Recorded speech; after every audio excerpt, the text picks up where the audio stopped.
Okay, I think we are live for a surprise Saturday morning live stream or afternoon or wherever you are. Surprise because I'm sure a bunch of people thought I was like dead or something, but no, I'm still here. And let's just dive right in. Those who are going to join, hello. Those who are watching after the fact, as always, please feel free to fast forward to whatever portion of the match or show match, I guess in this case, you want. We are going to be watching a 2v2 show match that happened a few days ago between the LingYuan clan or team or group or whatever they're called. I still don't know what they're called, taking on Vitality. And so let's dive right in and see who our players are and what is going on today. We've got, as I mentioned, Team LingYuan, Team Vitality. And we'll just go clockwise at the top of the map. We've got Hera playing as the Franks, headlining Team Vitality to his right. To his east, we've got Leary playing as the Malay in green. Just south of him, Vivi playing as the Ethiopians in red. And the Magyars in yellow by Mr. Yo. Hello, hello. Dwa. I'm not too sure about videos. They just take a while to make. I'm going to try to do more videos. I can't promise. There are definitely going to be more live streams. Pigeon, hello, hello. Thank you both for joining. And for everyone else who's watching the live stream. We're going to do a 2v2, and then we'll see if we have time for anything else. I'm not sure how long these... this is a play all of 5 games. And with these 4 players, the game's either going to last like 15 minutes or they're going to last like 3 hours. So we'll see what ends up happening, but... Again, everyone, thank you for watching and joining. Let's take a look. We've got the Franks, the Cav Civ, good team bonus with the line of sight. I always like extra line of sight in games just because as much as us casters love to watch on all visible, players don't play on all visible. Leary is the Malay with a, I'm assuming a pretty useless team bonus here with Docs getting extra line of sight. By the way, I love this. I mention this every time I cast now. That I just cannot get enough of not having to remember anything about any Civ anymore. Although for a caster, that's probably a really stupid, shitty thing to say. To the south, we've got one of my favorite team bonuses of all time. John Yang is in the house. One of my favorite team bonuses of all time. The Ethiopians with their outposts giving more line of sight and costing no stone. So there's literally no excuse for Vivi and Mr. Yo when they send any villagers forward, back, up, and down, whatever, to not build a million outposts. And to the left, the Magyar is also a pretty cool mounted archers train faster. Not that I expect to see mounted archers out of the Ethiopians. Not exactly a Cav Archer Civ without Parthian tactics, but never say never. Just like Hera says, never say never. Dive bombs right into the TC, and the first kill of the game going to Vivi. Well, more realistically, Vivi's town center. As I've always said, when villagers go into a town center and kill, it should count for one of the villagers. It shouldn't count for the structure, because technically buildings can't really shoot at you unless you're the Malians, and they can shoot arrows somehow magically in this fantastical game. We are on the first of 5 maps, Arabia. So let's zoom out and take a look at where the players are and what is going on. There's more distance between the players, it seems like, than there is distance between opponents. I should say more distance between teammates versus opponents. The map is nice and hilly here in the center, but unfortunately no Georgians, no Tatars, no team that can take advantage. Oh geez, I watch your videos every day at work. I look forward to it every day. Oh my goodness, thank you so much for the super chat. That Dwa, I'm just gonna say Dwa. I'm hoping that's the right way to say your name. If it's not, let me know right away. Daniel, hello, hello. But wow, thank you so much for that super chat. That is just a ridiculously generous super chat. And now, for reasons of the way I was brought up, I feel real guilty now.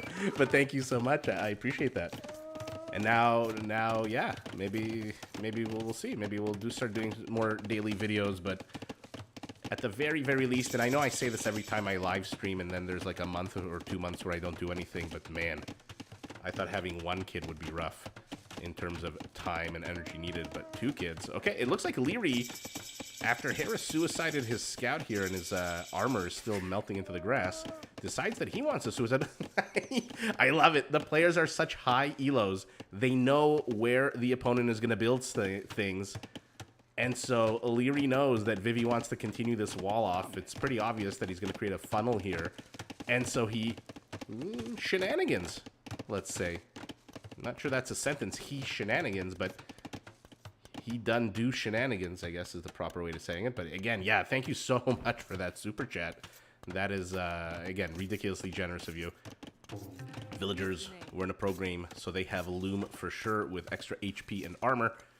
Hera already beginning to wall his base off at the 8-minute mark. Does not want anything happening. Let's see how much he's seen. So he hasn't even seen Mr. Yo here at the bottom left of the map. A bit of scout war. Not surprising, the Franks with their cavalry being a scout push. Road Rash, hello, hello. Welcome to the morning stream. We'll see how long these games last. If it's like an hour for all 5, then we'll watch something else. But for now, it seems like it's... well, I shouldn't say for now, but Magyar. Speaking of Magyars, oh my goodness. Pardon me, I'm so flustered. I'm so sorry. It's been so long. Speaking of cavalry civs, we've got Magyar taking on the Franks. Now in the light cav department, the Magyars probably with their cheaper, lighter units probably can outmass the Franks, whereas the heavier cavalry with the 192 HP Paladin, I would very much give this to the Franks. Although, remember, the Magyar Paladin is...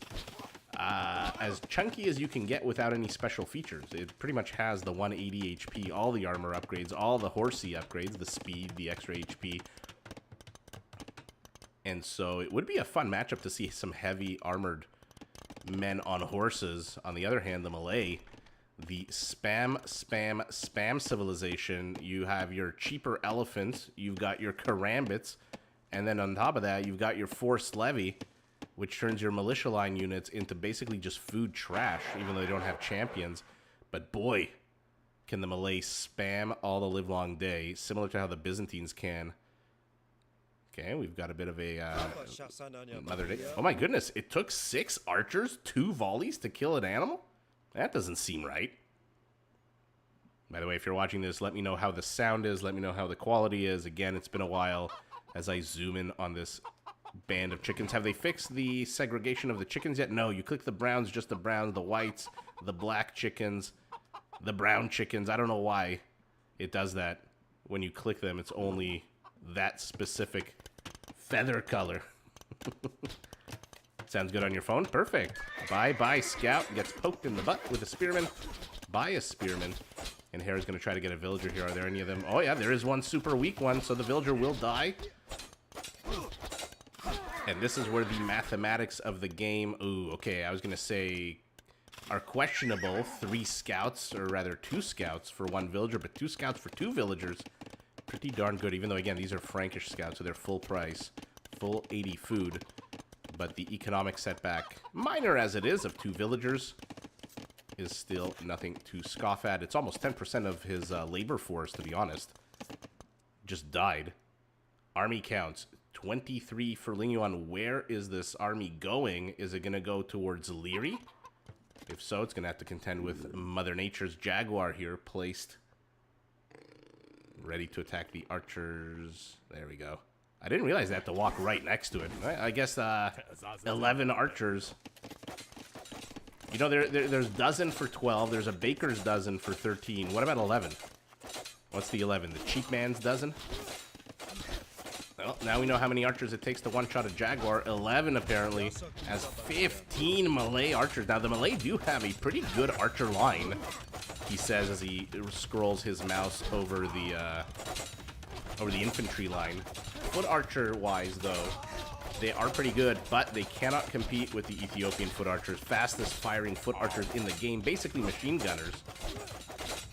And geez, oh geez, this archery range is falling pretty fast. Mr. Yo with 1 attack upgrade on his scouts means that they have busted in here. And where, oh where is Leary's partner? With his massive 1 army count on this side of the map, nowhere to be found. That being said, with a tower here, Vivi and Mr. Yo are not interested at all. Maybe they smell blood in the water. Maybe they think, hey, wait a second. If Hera had an army, he would be here right now. And so, WTF, where is this guy? And now they're heading scouts first. You haven't played in months? Yeah. My goal, if I can say I have a goal for the channel, is to, number one, live stream more frequently. Number two, maybe start playing myself, although I would need advice on build orders and such, because you haven't played in months. I haven't played in a long, long time. My cousin's been playing recently. He's begun playing. But I myself have not. And then more videos. Okay, well, they busted down a Malay archery range. Now they're going after a Frankish stable, which, okay, one of two. Knights are going to come out, but even in Castle Age, even with your stronger units, yeah, okay, did a big freaking U-turn that knight did. I was just about to say, if you're going to take on 28 army count, even feudal army count, you're going to need a lot more than this. Even a TC might not necessarily be the deterrent that it usually is. Let's see. Mr. Yo, Vivi applying the pressure. Not a Saracen market, but a full-priced market blocking their way. At this point, you'd like to think maybe pivot and attack one of the weaker buildings. This structure does have... Where's the HP? Okay, 700. I mean, it had more than 700, which is... Did it have more or less than a house? That's the question. Now, this house is a real weak spot. Hera trying to distract his opponent, saying, hey, come chase these 4 knights. Athos, Parthos... Athos, oh my goodness. Oh my goodness, I've forgotten the name of the musketeers. Athos, Aramis. Who's the one with the P? And D'Artagnan. Those are the 4 knights here. Porthos. Porthos is the name, I believe. Hera says, I'd rather let my knights in than have them walking around, riding around, galloping around. 6 knights now. Now, these are Frankish knights, so they come with 120 HP. Hera prioritizing the armor upgrades. Against this many archers, not a bad idea. Mr. Yo, as the Magyars, now has double attack upgrades. Remember, those melee attack upgrades are free for the Magyars. They really are a very versatile civ. One that unfortunately comes with no economic bonuses. Ooh. Leary. How did he get in here? Well, he got in there somehow. He's killing more villagers. Well, there we go. This is how he got in. A little bit of a... breakage in the wall. And what is Vivi doing now? Okay. Not a lot of damage to Vivi at the moment. He's sitting on 35 villagers. Lowest in the game. More and more of his villagers keep getting killed. But in come the Magyars. Okay, we've got husbandry. We're getting light cav. Remember, they are much, much cheaper than normal. Where are you? Scout line units cost 15% less. So I believe 68 food instead of the usual 80.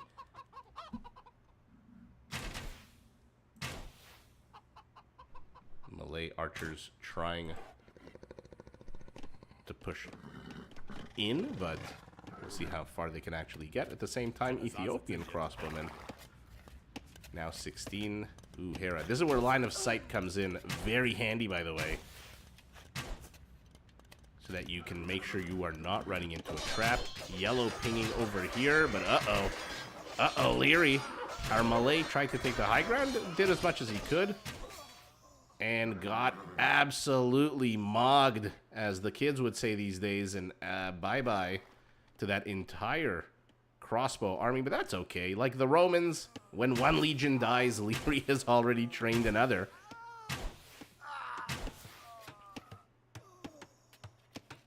Oh, Daniel, yeah, for sure, I'm gonna go on, oh my goodness, on Discord, and we'll plan some community games.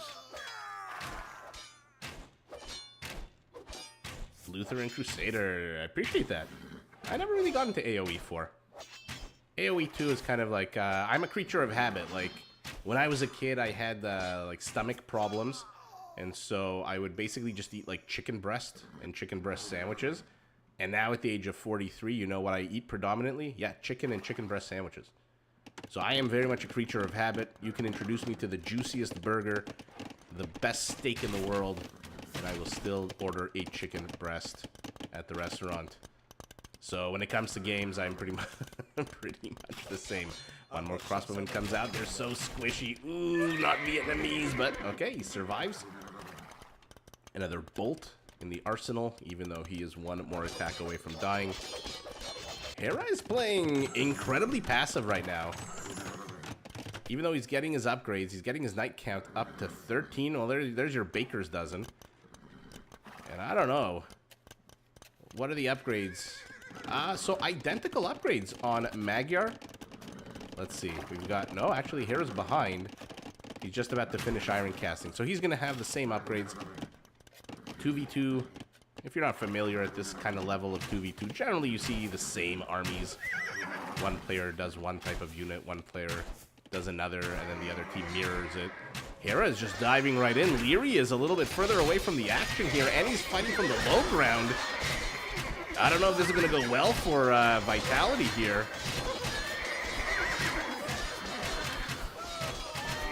Okay, okay. Vivi's crossmen are gone, but Hera's knight count gone as well. Okay, I thought that would go a lot more even, especially with Leary's army on the low ground. Okay, I've lost the war. Maybe I'll win a battle, says Mr. Yo as he kills a villager, but yeah, whatever. You get what you can get. Interesting. Okay, well, Vitality now takes a 2.5 times army lead. What are the upgrades on the crossbowman? Leary just has one more armor upgrade compared to Vivi. I am really surprised that the Ethiopian crossbowman died so fast here. Again, maybe I'll rewatch the battle when it was like around the 25-minute mark. I thought that would be a lot more equal.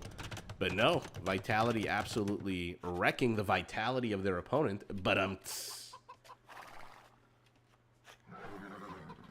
it is the best RTS, I agree. Although I've been reading on Reddit that people are having a lot of connectivity issues with the game after the latest patch. Here we go. 2 knight ships in the night. 2 ships in the night. What's the expression? About to pass each other. But remember, these are Frankish knights, so Hera's going to see Mr. Yo a lot sooner than Mr. Yo's going to see Hera.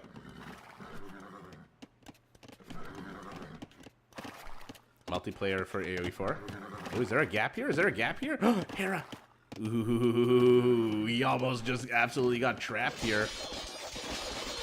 Leary bringing up the rear. Holy moly, 37 crossbowmen.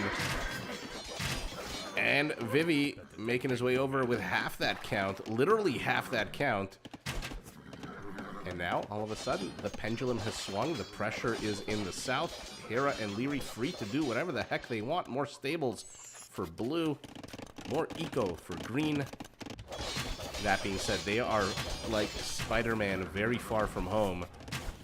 Reinforcements can stream in from blue, but green is not sending any reinforcements. What are you, a random house? And so they need to be careful. They are one bad fight away. Huge formation for Vivi. Will it save him? No. Hera's knights are just taking care of business here. Magyar horses are falling left, right, and center. Ouchie, ouchie, ouch, ouch. And even on the high ground, which is probably where Vivi should have been to begin with. Boom. Okay, well, game 1 goes to Hera and Leary, and in a decisive fashion. I was really scared for a while there when they busted down that archery range, but unfortunately didn't go in. I mean, this is an interesting gate with... I mean, this is open, is it not? No, there is a... there is a palisade here. I mean, this... Welcome. We're talking about AoE2, AoE4 RTS games. Would you ever know there's a palisade here behind this? Look, you can see the outline of the square that I highlighted it. But goodness gracious, you would never be able to tell. So you would see this, and you would think, hey, there's a gap in here. Why don't I just send my entire army forward? And then you would get trapped. But yeah, they busted into both bases. And when I say busted in, I guess they just busted down the doors. They didn't actually go in. And Hera and Leary are not exactly players you want to give an inch of rope to, because they will hang you with it. And that is exactly what happened. Knights and crossbowmen versus knights and crossbowmen. The numbers here are similar in knights, which is why I thought it would be even, but the melee The Malay crossbowmen outnumbering significantly by about, what, 20, 30%? APM, oh my goodness. Let's see the kill count. Biggest killer is Hera. Smallest loser is Hera. Infinite kill to death ratio, eco. Okay, spread out quite evenly. Hera with the food and the stone as the Franks. Did he have enough for a castle? Where's his stone? 334, not really. And how many villagers on stone? 9 villagers on stone. Okay, so he wanted to castle drop probably at some point in the very immediate future. Yeah, right? Yeah, who would see that there's a palisade there? It's ridiculous. You can't even see it unless you highlight it. And then all of a sudden, look, it becomes apparent. Okay. Well, game number 1. Going to Team Vitality. And now let's move on to game number 2. I don't know if I'm playing these in any kind of proper order, but... Que sera, sera. You know not to expect too much from my live streams. Come on.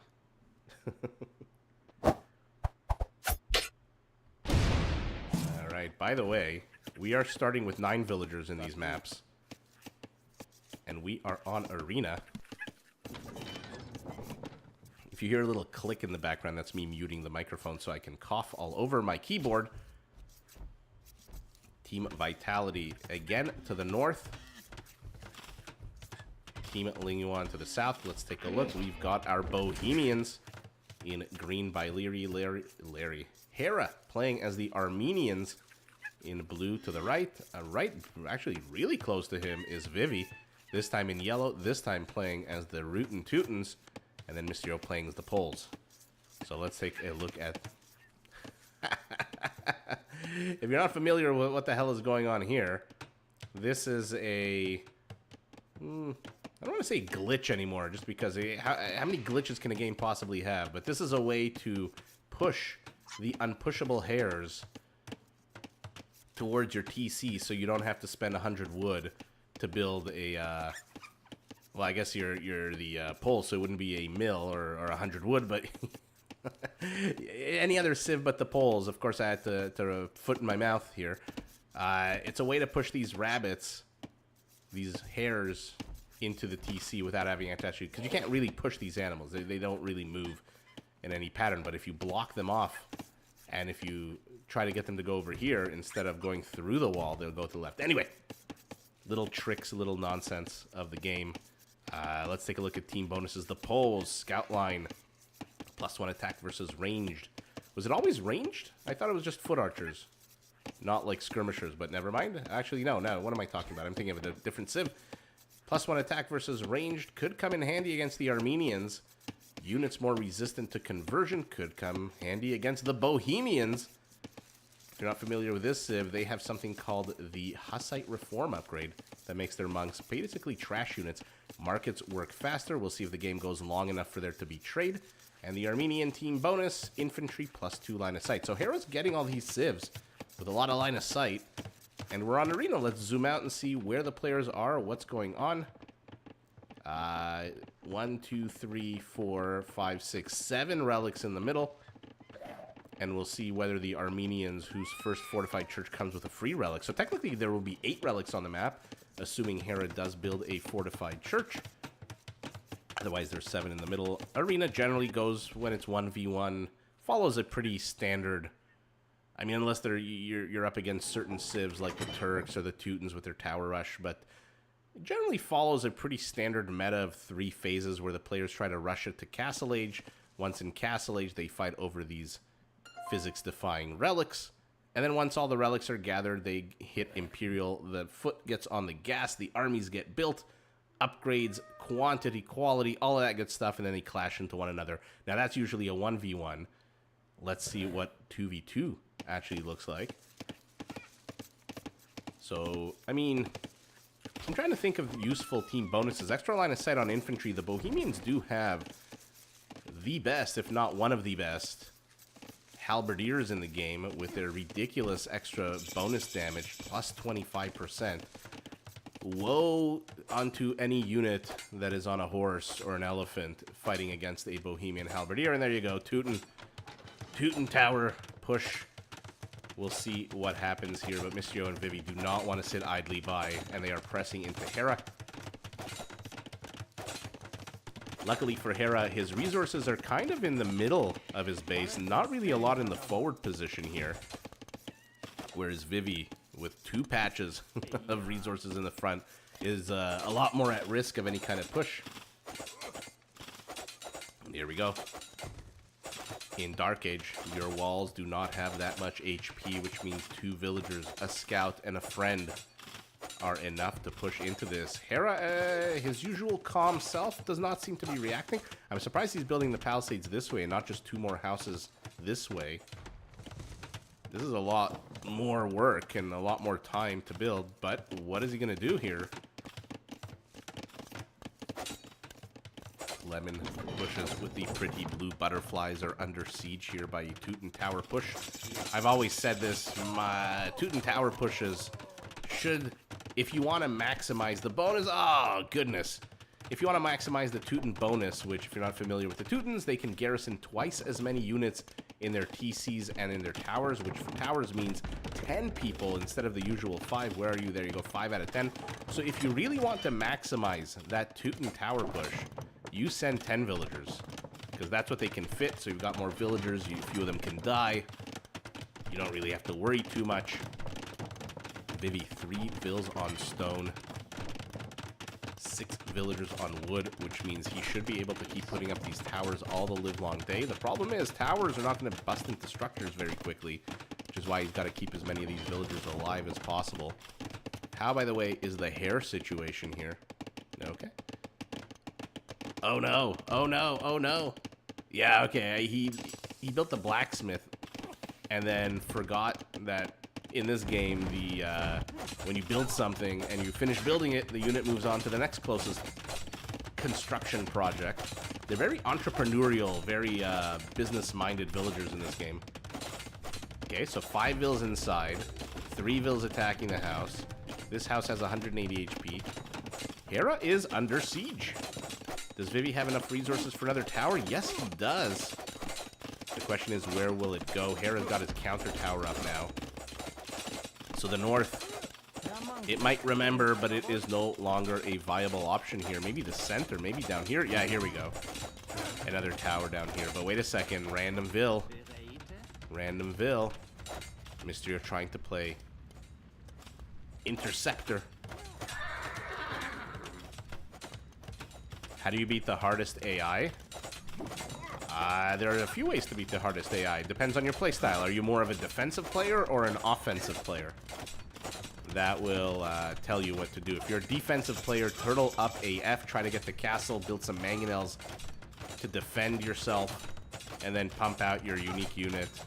Pump out, I mean, my advice is always unique units, even though it's not always the best advice. Oh, Hera outbuilds his opponent. You're a defensive player. Yeah, so I'd wall in as much as I can during feudal. And then try to get up the castle. But if you come under attack in feudal age, then just build counter units. So if it's like, if the computer's building archers, build skirmishers. If it's building cavalry, build a few spearmen. Don't be afraid to spend some money in the feudal age. But the most important thing if you're a defensive player is to just stay alive, like the Bee Gees say. Brings the rest of his villagers, and this is where 10 villagers would come in very handy. And this is where garrisoning 4 versus 8. Oh, he goes for the he's going for the gate building villager first. But I think that would be my advice, is just turtle until you're defended, because the computer does follow certain... Ooh, another villager. It does follow certain scripts, and so compare the arrow count here, by the way, from one tower to another. This is the Teuton advantage, and this is why Teuton tower rushes are such an annoying thing to deal with. Ooh, Hera's got to be careful. He is microing these villagers. You know what? Let's highlight both towers. So it depends what the computer rushes you with, but I'm assuming on a hard you're gonna get rushed pretty much in like mid to late feudal, early castle. So get your build orders down right. Most important, like in for any any strategy that you want to build. Hera just dragging everything here to the construction site. The most important thing is get your build orders right and scout your base. Find out where you need to wall. Don't be afraid to spend. Ooh, light cab running around. But, oh, Hera trapping. Well, a light trap.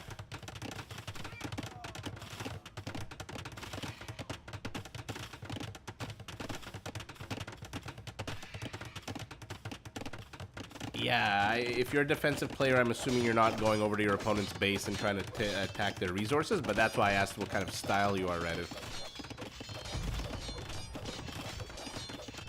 Knights are fantastic all-around units, yeah. If you see pikemen, if you see... let me out of here. If you see pikemen, if you see spearmen, then just run away. Try to dictate where the battles are taking place, but defensive players should turtle up. We've got composite bowmen, or the Americans call it composite bowmen. I believe their HP has been improved by 5 HP. Mysterio is not done. There's literally nothing happening. Yellow is pinging over here because what? I'm not too sure. He sees a wasted scout. And Mysterio's gonna have to be careful. The composite bowman ignores armor, so even though its attack is quite low, it does all the damage. But not against structures, not against siege. Just gotta get the hell out of here. Hera is being pressed into, and as much as his resources to the north are safe, the gold to the south is gone, and that's his primary gold. And Vivi is not relenting. Still the same 3 villagers on stone. Still 6, 7 villagers on wood. He is so far behind, he just clicked up the Castle Age.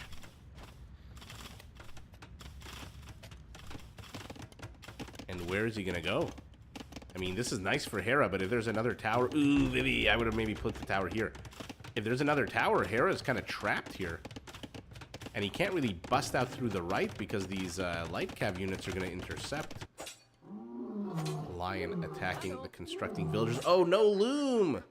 Leary, loomless, is going to just barely die. Well, I don't know how much you can barely die, but he's dead. 8 villagers, 6, 7. No, still the original 8. I thought he sent more. I think one of them died, or maybe others died. This is what I don't... Sometimes these pro players do that's annoying. You know, you can still attack the tower from the corner. Spend the extra 20 stone, wall the other 4 corners.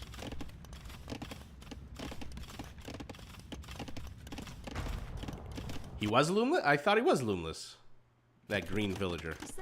Yeah, 25 HP. No armor. And remember, the Bohemian villager does benefit, where are you? Fervor and Sanctity, so a bit more HP, some faster movement speed. And this is what putting the tower here would have prevented Hera. Hera would have lost these 7 villagers to the light cavalry units in the tower. And that's it? Okay. Vivi says, you know what? I just can't do this right now. And I'm gonna F off here. Okay, Hera deletes his own wall. He's gonna come this way. Composite bowmen from him are already scouting, and he should have seen, yeah, he should have seen that siege workshop. And what will Vivi do now that he is in the Castle Age? Second, he sees so much stone. Half his stone has been depleted already. Well, actually, more than half. Meanwhile, Hera. Villager counts for both teams identical at 113, 114. Army count, just like last game, for one team is significantly higher than the other. Okay. You are trying to tower push, and this is just a basic watchtower. You are trying to tower push an Imperial Age Bohemian in a minute. And if there are ever any civs that you do not want to face in Imperial, I mean... General rule of thumb is you don't ever want to really face any civs in Imperial if you're not an Imperial, but Bohemians, my goodness. They are just a absolute freaking wrecking ball. Speaking of wrecking balls, let's see if Hera can get this mangonel. Ooh, remember, armor does play a role here. 6 pierce armor against their meager 6 attack means they do 1 damage, no bonuses. And so they're not going to really do much. To be fair, the trees are more of a hindrance than these composite bowmen. Another tower.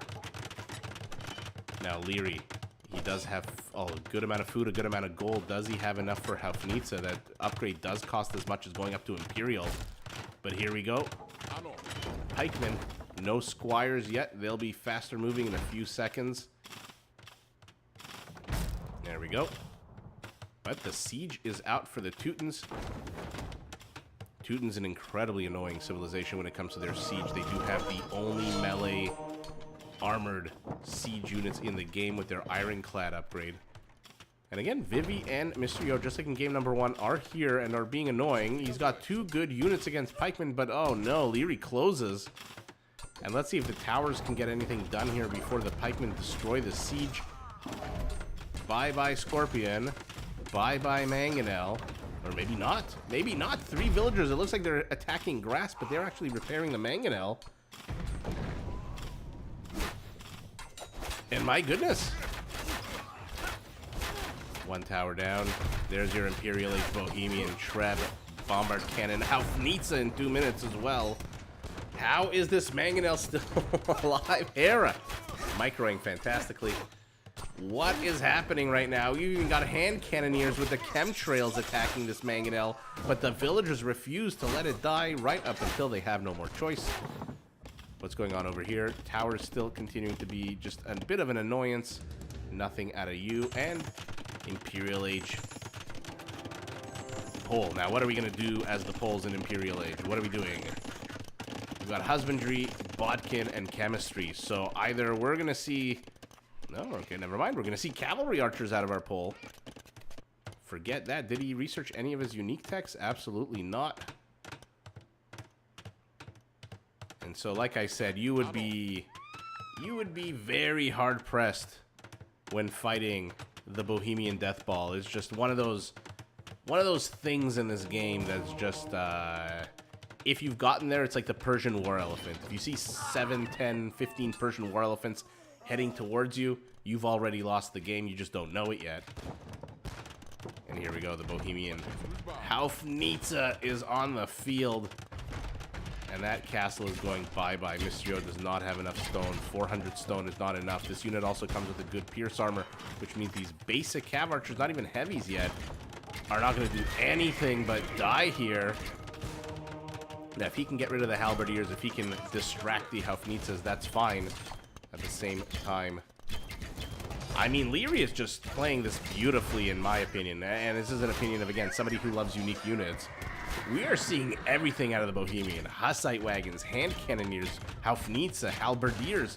He is playing to their strength. Unfortunately, he is missing every volley, it looks like. And one of these will... Ooh, nope, never mind. Construction villager gets pulled off the project. We are pushing a fox full of gold. Somehow an animal is walking around the Arabian arena sands just with a belly full of gold. And we all act like it's normal. Now, this is interesting. This is like one of those YouTube shorts. What will win? The slower firing Haufnitsa? Well, now it kind of looks like the Haufnitsa. There's no way he can get it. Come on, come on, come on. Let's see it. Oh, good job for those cav archers. Now, this is definitely not something you want to engage in. As fun as that was, you don't really want to fight Haufnitzas with their 7 pierce armor with your cav archers. You are not Magyar cav archers. That being said, quantity is still a thing in this game, and it does beat quality a few times. We're getting siege engineers for the trebs that are coming out from our pole. If I'm not mistaken, the poles do have bombard cannons as well, right? Or am I thinking of... Oh, they do. Mr. Yo is, okay. Cav archers for the win.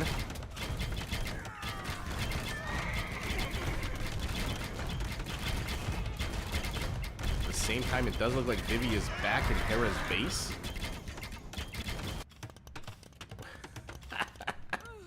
With 2 mangonels and a battering ram. Okay, well, he's going to keep Hera out of this as much as he can. Vivi's castle is down. Uh-oh, ruh-roh. You're not even going to be a doubt castle. You are just a bunch of sacrificial villagers, and sacrificial because you are letting the Helfnitzes have their way with this army, and that is a lot of heavy cav archers to lose for a bunch of villagers. And at the 32-minute mark of the game, nonetheless. Why doesn't it show the score? Maybe I forgot to click a certain button. But more and more Hussite wagons are out. They are rolling, rolling, rolling. Does he have Wagenberg tactics? No, he does not. So they are moving suboptimally. Let's check in on the lonely battering ram. I do not want you to have housing, says Vivi to Hera. Ooh, to be fair, Hera's kind of in his base. Hera's kind of got nothing. He's got a bunch of composite bowmen who are not going to do anything against these 3 siege units, assuming Vivi's going to repair this mangonel, right? Right? I feel like the Anakin Skywalker meme. He's going to repair these, right? Right? Another structure down. Mr. Yo pressing. Cav archers do come with a nice little attack bonus against Spearmen +4. That being said, will he get it? Will he get it? Will he get it? Will he get it? Oh, murder-suicide! I love when that stuff happens in this game. Just barely. Gray shrimp. No, you are not hallucinating.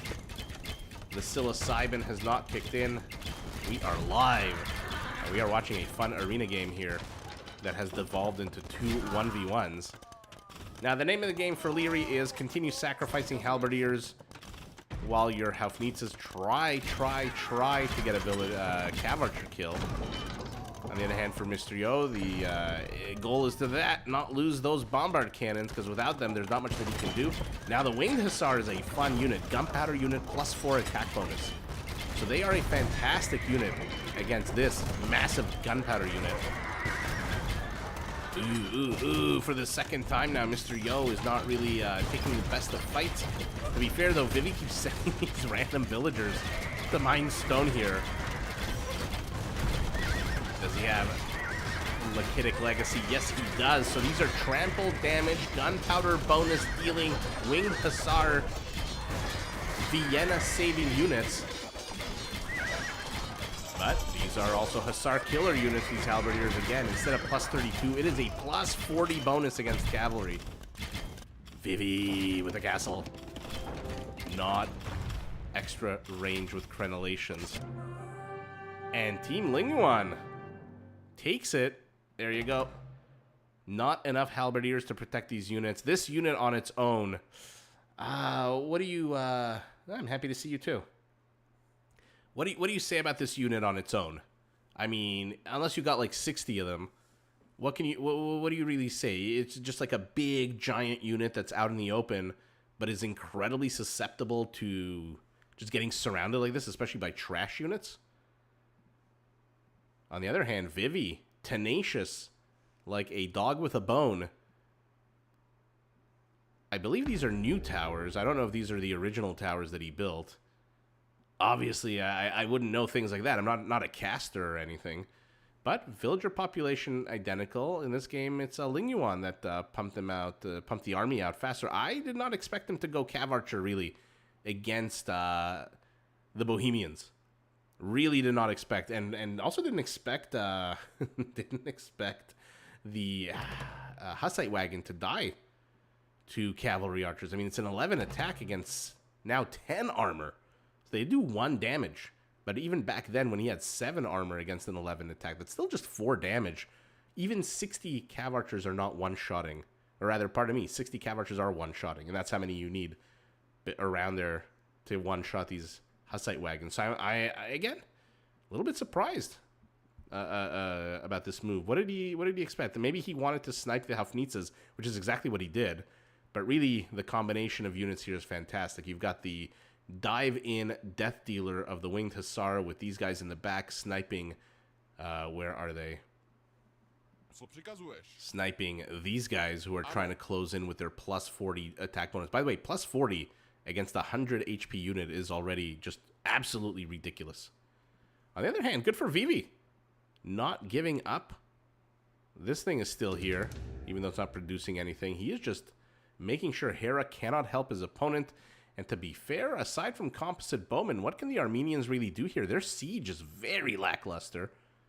Although I guess now they have siege ram as well, right? Their cavalry is very lackluster. Their infantry is freaking amazing, but infantry against this? Let's see what was built here. Yeah, okay. So the numbers don't lie. Team LingYuan has just more stuff and better stuff.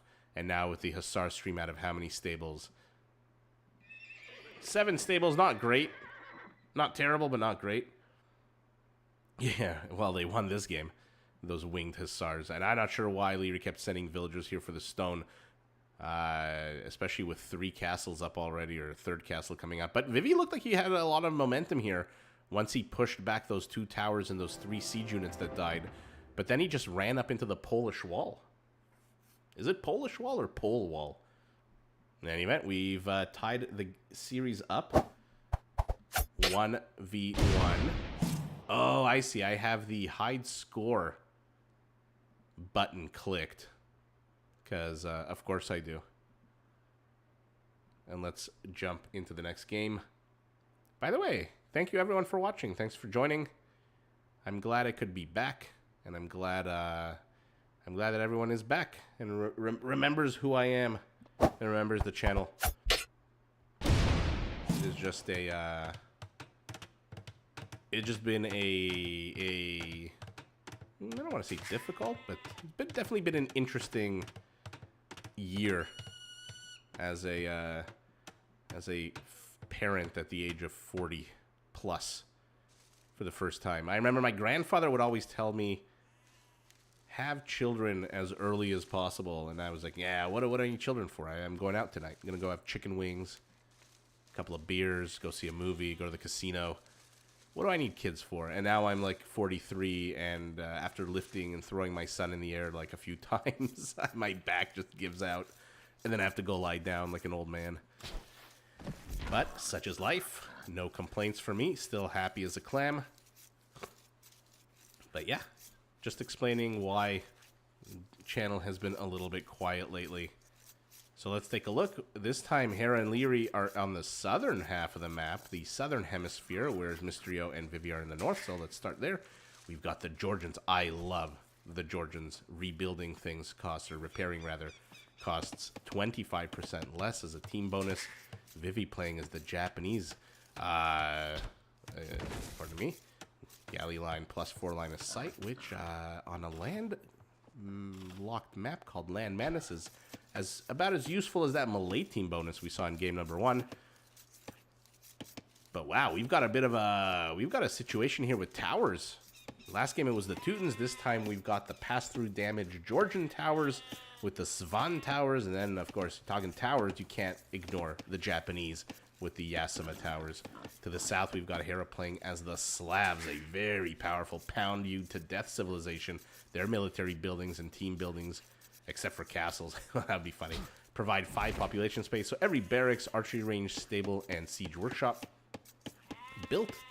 And the Dravidians, I like the Dravidians too, played by Leary in green. Their team bonus, docks provide 5 population space. So we've got the battle of the useless team bonuses here versus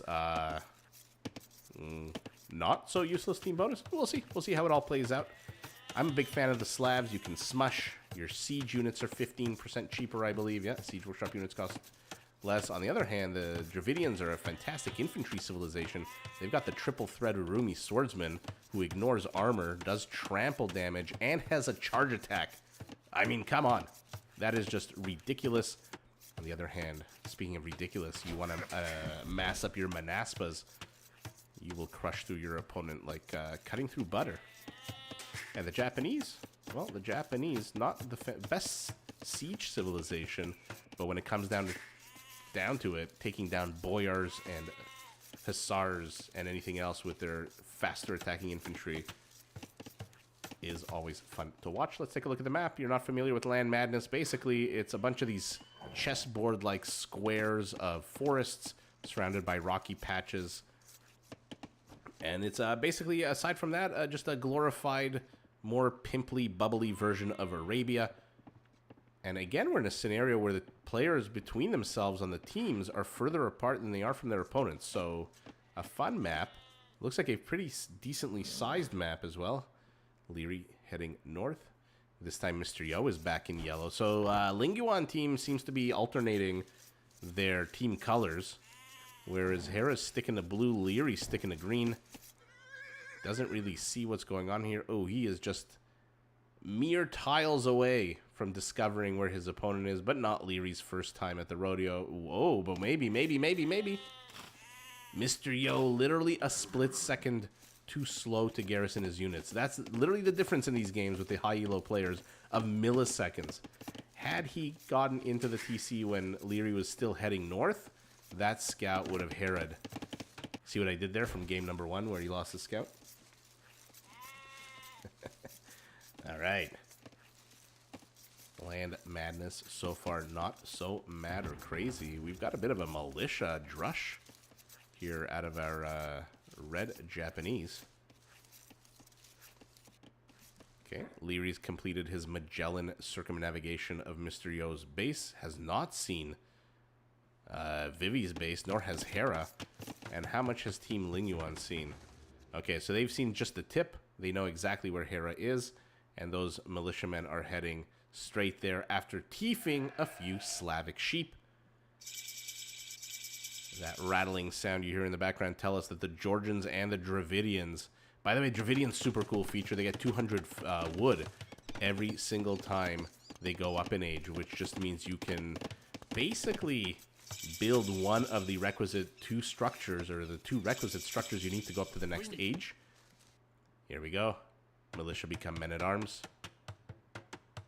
Those, what do we want to call them? Spike-tipped clubs will become swords. And we'll see what he can do here. Hera not at jeopardy, not really at risk of anything. He's already walled in his, well, half his lumberjacks, now the other half. And the TC is going to protect him from any kind of incursion into here. So he's pretty safe.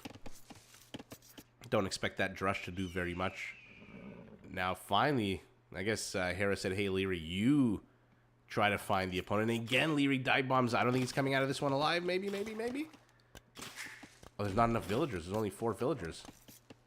Now, remember, it used to be that if the town center or your enemy killed the sheep with a military unit, it would just die. You wouldn't get the food. But now, the developers, in their august magnanimity, have given us the ability to eat food that has been killed with the sword. Okay, so deciding that Hera is too walled in, he saw the palisades here. He is now heading is Vivi to Leary's base. At the same time, though, Vivi, just like in game number 1, finds himself at a villager deficit. Hera skirting the edge of the TC. No, he's not going to get much done. Oh, right as I say that. But 2 villagers, I'm assuming, with loom. Well, 3 villagers. Oh, no, not 3. Oh, look at that. A surprise ace in the hole. This spearman. Poke. Oh, it looks like he didn't get that second kill, though. Who, did you get it? No. Did you get it? Yes.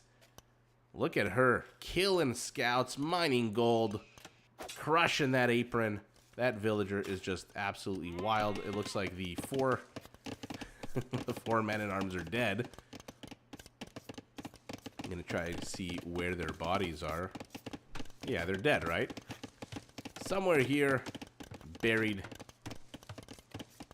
in the land madness, are 3 men-at-arms at the same time. Hera's just not leaving, and I'm surprised. Vivi here with scouts and archers is wasting stone on a tower. Hera sees the unit. The way these players can pick off the weakest member of the herd, it really is like a National Geographic almost. You know, when you see like a T-Rex hunting a pack of iguanodons or hadrosauruses, and they're like, there's like 500 of those. Oh no, oh, he did get it. 500 of them, but they go after the one weaker one. This is how these pro players do. They hunt for the weaker units, and they see which units have, for example, this guy. has 10 HP. So they don't go after the stronger ones. Slavic scouts are en route, but at the same time, Mr. O's already pivoting to the east.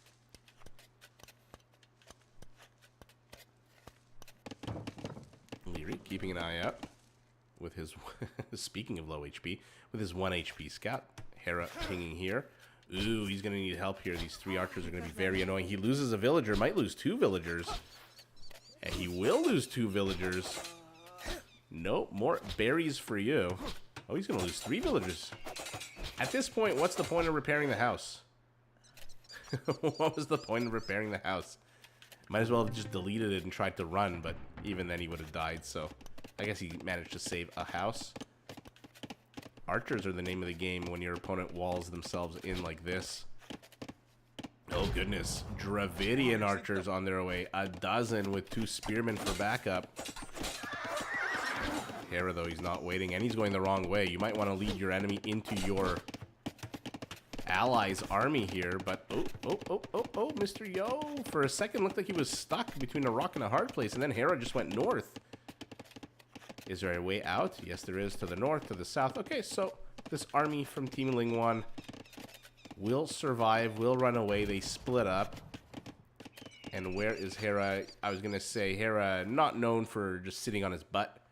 He's probably just going to go and counterattack at this point. But by doing so, he's left Leary's army here being the only ones that can defend. Georgian light cav.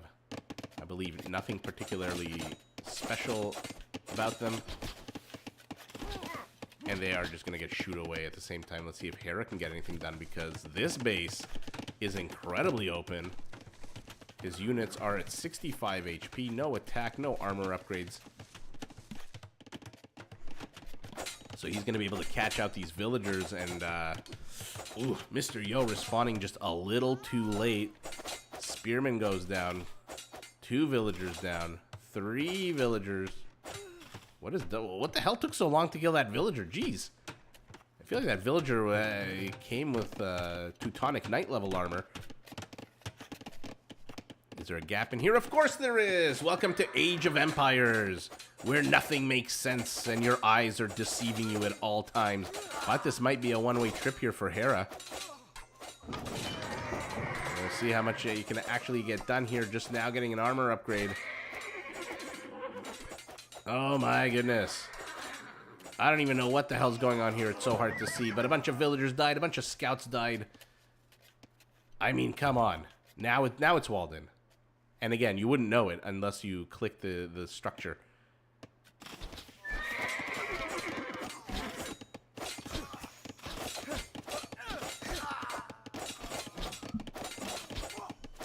Sorry, 1 second, please.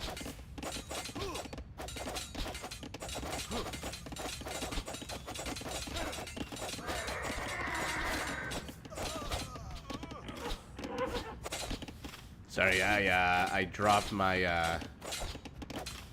son off at my folks to take care of this morning and babysit and have fun with him. And they just texted me, "What does he like to eat at McDonald's?" And I immediately thought, what do I like to eat at McDonald's? The answer, everything. But I had to text him that he likes the gentleman likes his chicken nuggets, like his dad. Hera is back with another army attacking archers at the same time, though. Mr. Yo is pressing in. He will get the tower, but can't really stick around. Can't imagine these scouts have that great HP. So they destroyed a tower. Congratulations, you killed some wood and stone. At the same time, Hera and Leary are now here to the north of Mr. Yo's base, causing a big ol' ruckus.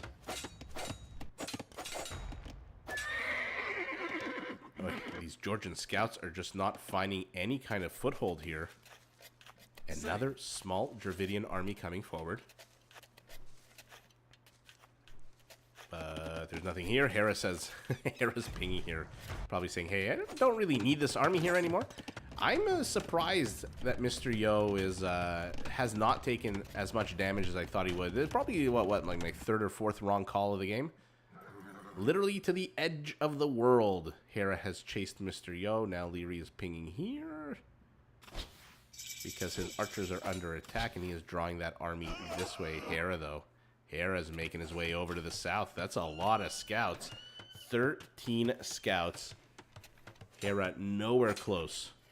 Nowhere close to going up to Castle Age. Whereas Team LingYuan, in a minute, will both be in Castle Age. And he's diving under the TC. 14 out of 15 villagers. He's going to get vills, but man, oh man, at what cost? This is a lot of food that you're throwing away here.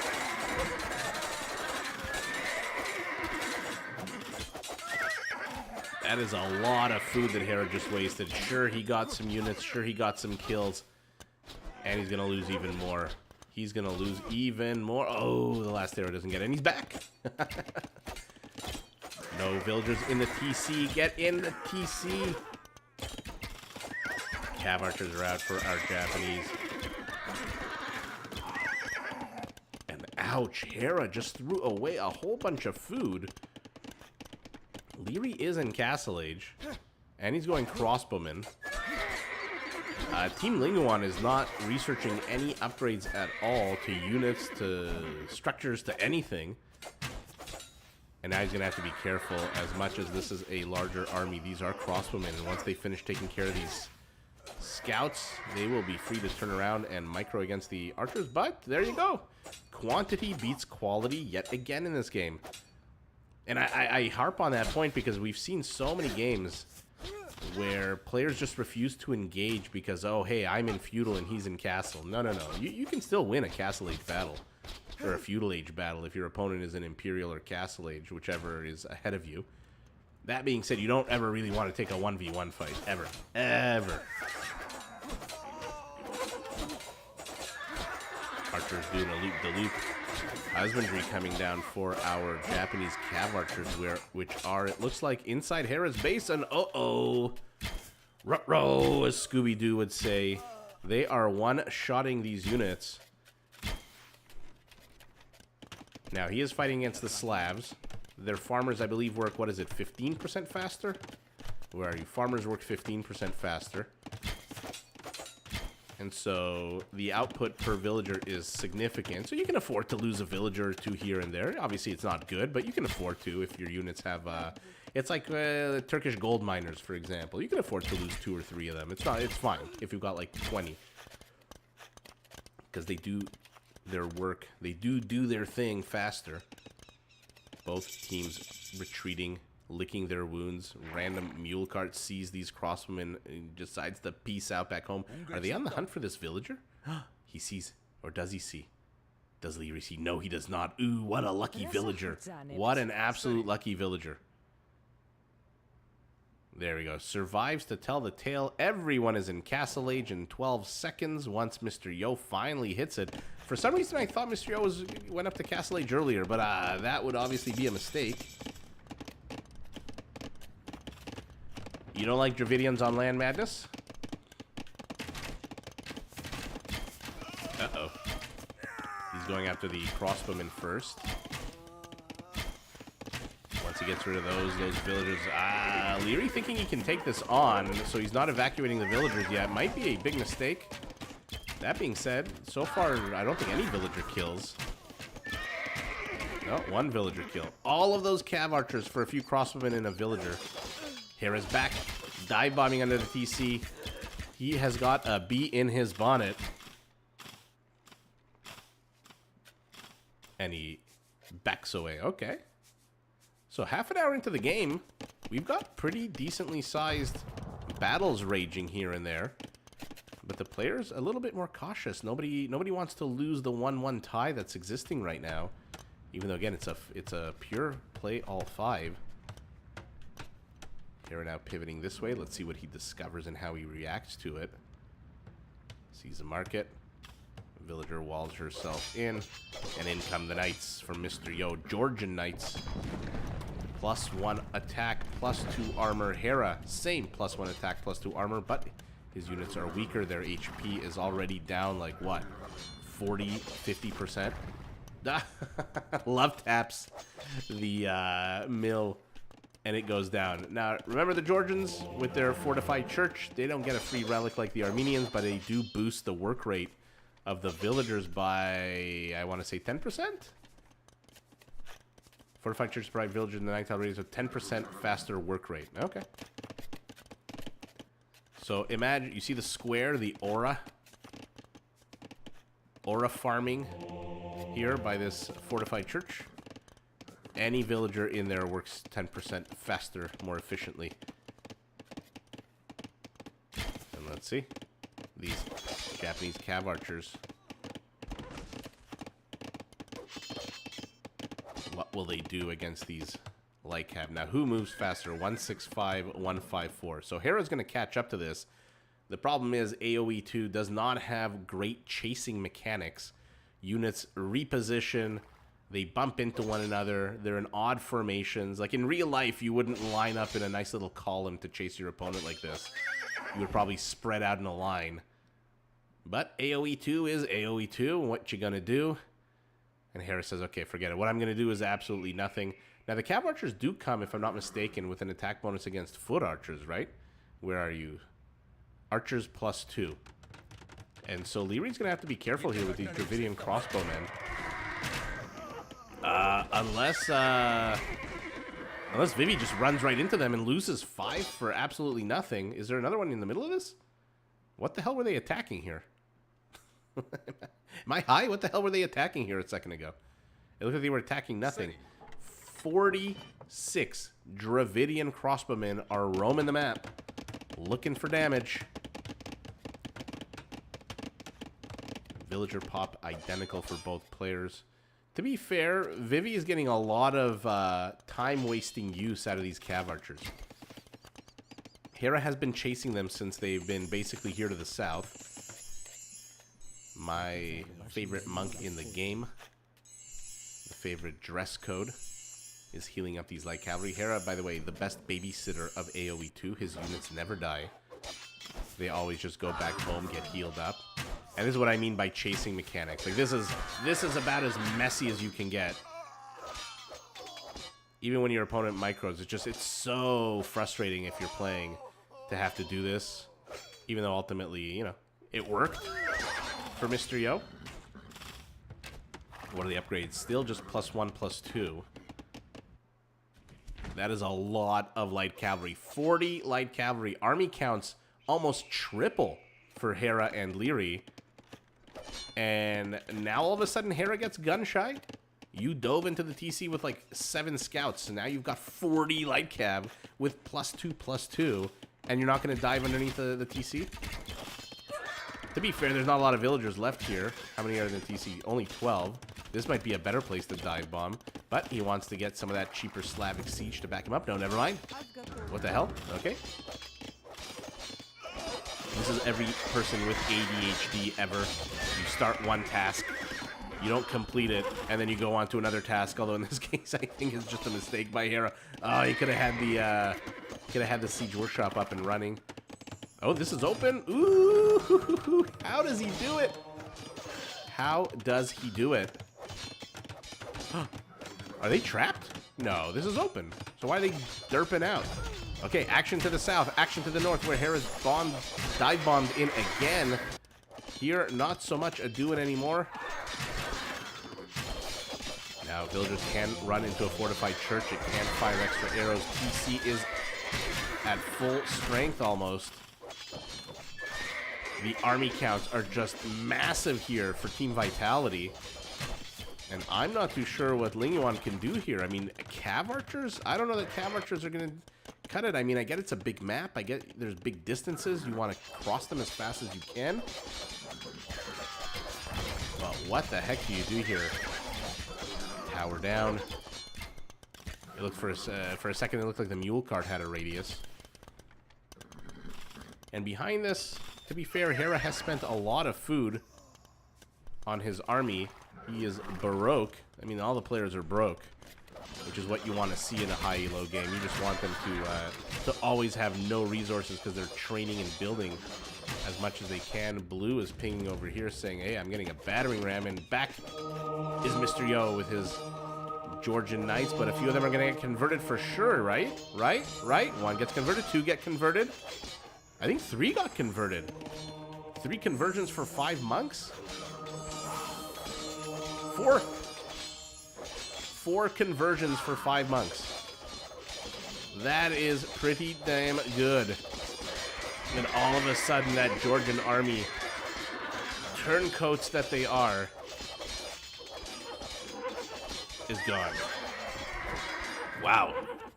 Fantastic play. On the other hand, back here, look at this. Look at this beauty. Don't you just love massive clumps of army units? I mean, this is what this game is all about, right? Now, send a few monks to heal these. Hera does not care. They're almost at 100 army count. Team LingYuan is still down a third of the army count. What is the goal here? What are their resources like? I mean, our Japanese player is starting to gather resources, it looks like, for Imperial ADs. So like basically halfway there. But that's 1,800 resources you're spending that you're not spending on army. And I don't know that, I mean, Yasama Towers could do really well here against light cap, but they're not going to stay light cap forever. And here we go, battering rams are in. If you try to attack them, Leary shows up with his Dravidian crossbowman and will slaughter everything you have. No Monascus here. Oh, Hera's attacking a farm while he's getting attacked. That was a bit sour. Well, a TC, a bunch of cav archers. Will LingYuan be able to hold here? The army count again is 3 times bigger. What are we working with here? 50 knights, 19 cav archers. That's not enough. I am really, really surprised. If this castle wasn't here, they would have probably kept pushing. But with that castle there, that thing's going to kill 20 of your units before you even blink. Dragon Rider. How's California doing? You guys done counting your ballots? Bye house. So far, Team Vitality seems to be more interested in attacking houses and farms. At the same time, we are expanding north out of the Dravidians. We send 1, 2, 3 scouting knights to check things out. Oh, this is so hard to watch. These cav archers, 22 going up to 25. He needs to get the numbers up. There is no castle here. There is no safety. There is just 1 TC. And no one's attacking this. Yeah, this is the problem. You can't engage into the battering rams now. Because there's just so many freaking crossbowmen. Oh no, and Vivi's housed. Vivi is housed. Scores are real nasty. We've got a mangonel. What's it going for? It's going for the battering rams, of course it is, but it's not going to live long. One more volley, no! It falls before it can. Well, Dragon Rider, you joined right at the perfect moment where the battles are getting big. Ooh, Leary's going up to Imperial, but he's under attack. Is this going to be a Leary Imperial Age GG? Let's find out. These cav archers are putting in the work, just now getting ballistics. To be fair, the castle is going to provide a good amount of coverage. Vivi does have enough stone for another castle. And boy, oh boy, does he have the villagers to build it. No, he wants to protect his gold. He wants to protect his gold. So, the eastern base has fallen. What's inside of you? 5 villagers. I think you can come out now.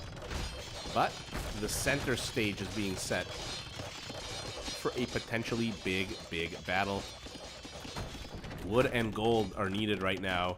Cav archers are diving into here. Will they go after the monks? Will they go after the villagers? Okay, 1 of each, 2 of each. So Hera's eco is going to take a bit of a beating. He's down to 76 villagers. To be fair, Vivi's got the most villagers in the game right now. Ooh, okay. Risking it for the Vil kills. LingYuan, I don't know if this distraction play is going to work right now.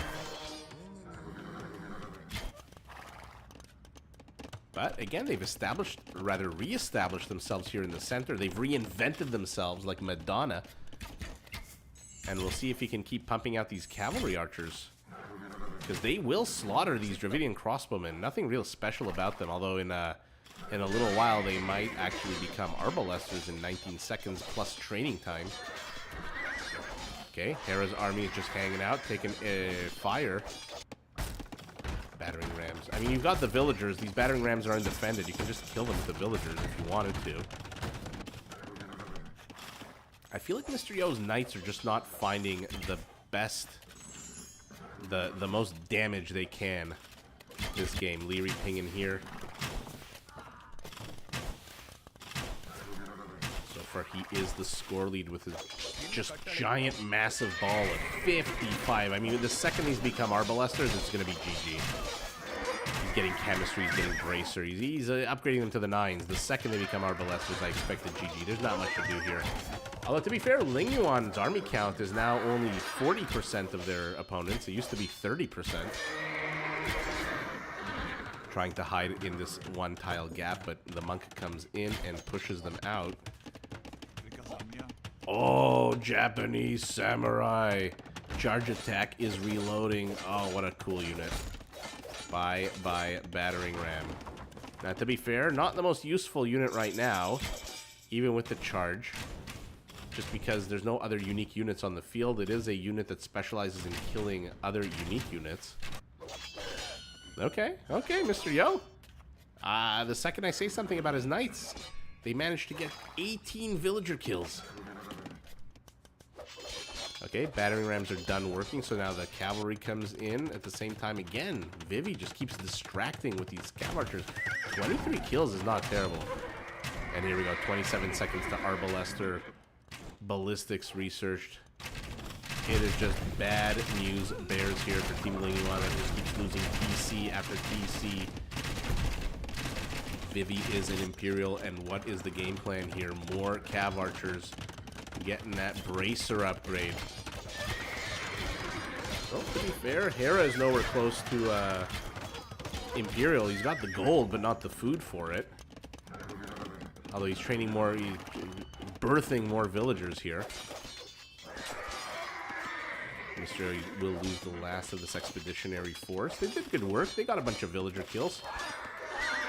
Army count still 40%. For some reason, LingYuan is just not getting their army count up.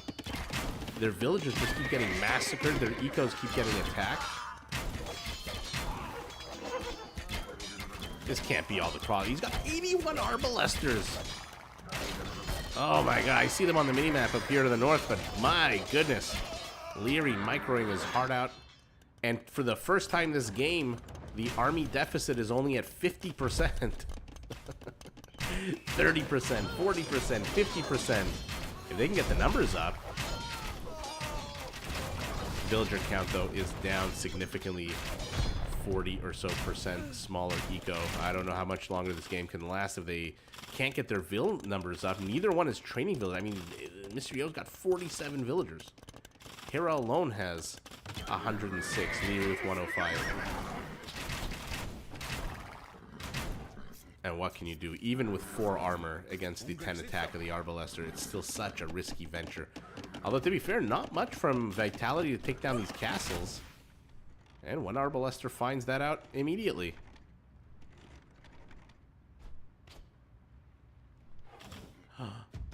Are they going to push this back? Leary repairing the castle. Obviously, no murder holes. Pro players very allergic to murder holes. And look at that. The army gap is now 60%. 30, 40, 50, 60. Is LingYuan going to do this? This is amazing. Oh, they're going to sandwich the Arbalesters. Not great micro out of Mr. Yo here as he just right-clicks the army and doesn't surround them or do anything. Cav archers don't really need to be right next to you, though. Hera's an Imperial. Vivi's just going to have his entire army massacred here. Wow. Okay. So this was a big FU fight. They just wanted to kill this army. And the second they kill this, I mean, this guy... There's one unit here with 4 HP. This is the last Dravidian unit. You can't really see it with all the arrows and the dead bodies, but there is one last Arbalester here. So they just wanted the FU moment. And now this could be what precipitated the GG. My goodness. Do Dravidians have an archer bonus? Not that I remember. Fishing, skirmishers attack faster, barracks text, cheaper siege. Yeah, they don't really have archer, foot archer bonuses. Skirmisher and elephant archers, but not these guys. That being said, they are fully upgraded arbalesters, and wow, okay, well, LingYuan fighting for the first time, look at that. Still at a 60% army, 30 to 50, but villager count is where it really is. I'm surprised, by the way, that in either of these games that we've watched, in all three of these games, that nobody's trading. There is absolutely no trade happening in these team games. 162 versus 98, and unfortunately, yeah, like we saw, the cav archers do come with that +2 attack bonus here against archers. Ooh, I can't really click on it, but there you see it, archers, second last item there. Unfortunately, just the numbers weren't there. Wow. 8 APM. Hera alone with his APM is enough. All right, well, that was a very eventful game 3. My goodness, that was a fun game. I can see why the Japanese went cav archers just for the mobility on such a big map, but I question whether or not that was the right unit. And now, welcome to an empty patch of grass. As I zoom out, we find ourselves in game 4 on Fortress. So everybody starts with a barracks, a bunch of farms, and a castle, most importantly. And a king. All right, so Leary to the left, playing as the Saracens, together with Hera to the north, playing as the Burmese. Oh, one of my favorite civs. I just love the Burmese so much. They are just such a good all-round punch your way to the top civilization. Mr. Yo playing as the Wu, and to the south of him as the Bulgarians is Vivian Red. Let's take a look at tower placement and castle placement, because it's always fun on Fortress. There's always a useless tower like this. Like, what are you waiting for? That new Spielberg movie, that Disclosure Day movie for the aliens to come out from the bottom left of the map? So that tower is pretty useless. Castle's in a good position, though. On the other hand, we've got a fantastic location for a castle. I mean, at risk from this high ground if there's ever any traps, but it is what it is. A slightly less useless tower, at least protecting a bit of the stone.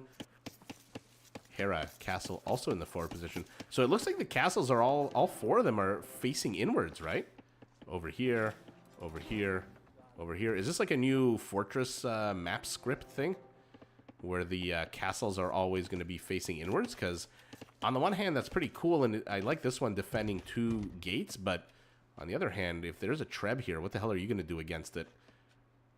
Now, there is no treaty, which means these kings have to be very careful. I love the king, the Burmese king with the umbrella. Let's take a look at the team bonuses. The Burmese relics are visible on the map, pardon me, at the start of the game. And the Saracens, foot archers, and skirmishers have a +2 attack bonus against buildings, which is a super cool feature, especially on a map with enclosed walls. On the other hand, the Bulgarians, blacksmiths, get those upgrades much, much faster, and houses are built twice as fast for the Wu. Now, the question I always have when we see the Wu, the Shu, is, are we gonna see the hero unit? I haven't really seen the hero unit, just because it's so expensive, be used in a lot of pro games. That being said, I have been gone a long time. And I'm remembering that scene from Goodfellas where Joe Pesci meets that gangster that comes out of prison. He's like, Nicky, go get your... You remember when you were a kid and you'd shine my shoes? And Joe Pesci goes, I don't know if you heard, you've been gone a long time. I don't shine shoes no more. And then the guy goes, get your effing shine bucks. Great scene, which then devolves, as all these mobster movies do, into a murder, which then justifies the ending of the movie and blah, blah, blah, blah, blah. But if you haven't seen Goodfellas, I mean, do yourself a favor. Go and stream it. I usually say go buy the DVD, but now I don't think those are even a thing. Is this guy's belly exposed? Or is that a shirt? Is this guy walking around with his belly hanging out? I'm the king. I eat really well. Da, da, da, da, da. I carry an umbrella because I'm worried about the sun. Who needs sunscreen when you have an umbrella? Okay. So what are we going to see out of these civs? The Saracens, always fun to watch. They're just such a powerful, insanely powerful civ with a crazy tech tree. Not to mention my favorite unique unit in the entire game, the Mameluke. On the other hand, the Burmese, my goodness, can they pump out units. And their elephants basically are impossible to take down with Howdah. They've got the Arambai, which is a bonkers unit, throwing its little darts doing full damage. Then they got mana per cavalry to take on opponent's cavalry with a bonus. Pardon me, they're archers with a bonus. On the other hand, the Bulgarians are a very tough. The Conic is one of the most annoying unique units in the game to deal with. And the Wu, with their, like I said, I don't expect to see the unique hero unit, but boy can fire archers destroy buildings, and boy can John Swordsman just cut through entire formations of units. So, curious to see. King in the front, King still hanging out, King in the back, and King in the real back here. Okay, so the tower isn't as useless as I thought. It's providing a nice protected area, especially with this one. Now, this is about as good as it gets here on Fortress. You have a forest, and all you have to do is put down one tile of stone wall, and all of a sudden you're safe. Whereas everyone else, I mean, this is pretty good too. This is pretty annoying, and this is pretty good too. Is this go to the edge of the wall? No, edge of the world? No. I like how it says Hera's King ungarrisoned voluntarily, just to make sure you understand it wasn't involuntary. DVDs are back. I'm surprised. We're in an economy right now where, like, you don't own anything. I remember at least once a week, I would go down to a store we have in Toronto, and they would always have sales on DVDs. And every week I would buy a new DVD until I had like about 1,000 DVDs. But now you don't own anything. Like the only DVD player I have is my PS4. Like, the computer doesn't have a DVD player. My laptop sure as hell doesn't have a DVD player. I don't have a standalone DVD player because this isn't like 2008. But boy, oh boy, you just don't own anything anymore. The music I just listen to with Spotify, videos I watch on YouTube. Then I have a bunch of apps. It's nice to have a DVD. I'm not one of these like cinephiles that I want to hear the director's comments and I want 12 extra hours of Lord of the Rings footage. Like, no, thank you. I just like the ability to just plop something in and not have to worry about, is this available? Like, the whole reason I got a Disney Plus subscription was to watch Iron Man 2. Just because it wasn't available on any other apps. Iron Man 1 was available, Iron Man 3. But Iron Man 2 for some reason was not available on any other app but Disney Plus. So it's annoying. Like, I could have just bought it for the same price as signing up for a membership. Hera's King is of sound mind. And exactly. There's no undue pressure on Hera's King. He has not been forcefully kicked out of his tower. Oh, but here we go. Mr. Yo chasing Hera's Scout. A little bit of a joyride here for both players. Hera trying to outmaneuver. He is very far from home, and he's going to run straight into the castle if he's not careful. Ooh, missed it by a tile. Missed it by a tile. Okay, they have seen this little wall off. They have seen the blacksmith. So we are all in Castle Age. So this map is actually following the arena script a lot closer than Arena followed the arena script, with the players rushing to Castle Age. It looks like there are 5 relics out on the map, but doesn't look like anyone really wants to bother with them. Let's take a look.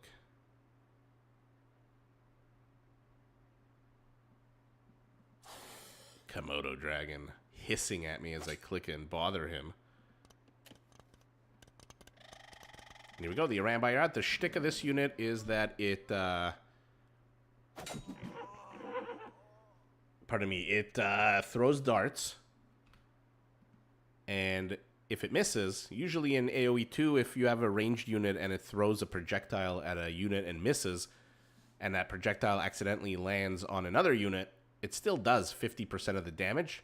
This unit, it does 100% of the damage. So the full, what is it, 12, 14, 12 damage to a unit Whereas if you had like an Arbalester that attacks on a 10, let's say like in last game, and it missed, it would do 5 damage to whatever unit it actually ends up hitting.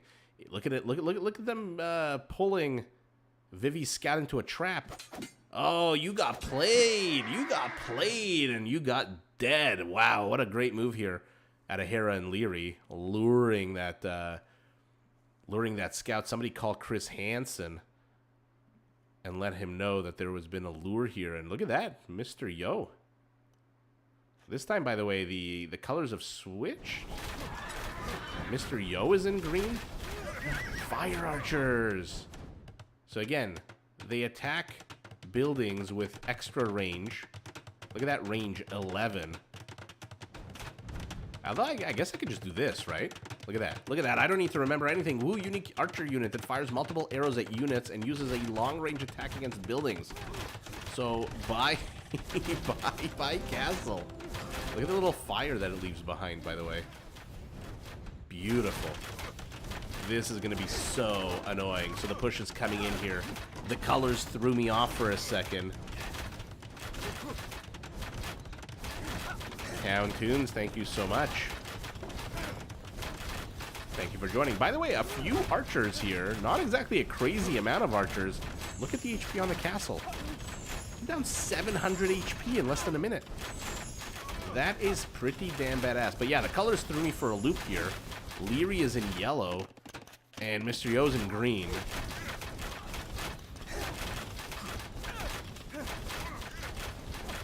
Yeah, if you haven't played the Woo, I mean, look at the castle's down 1,400 HP.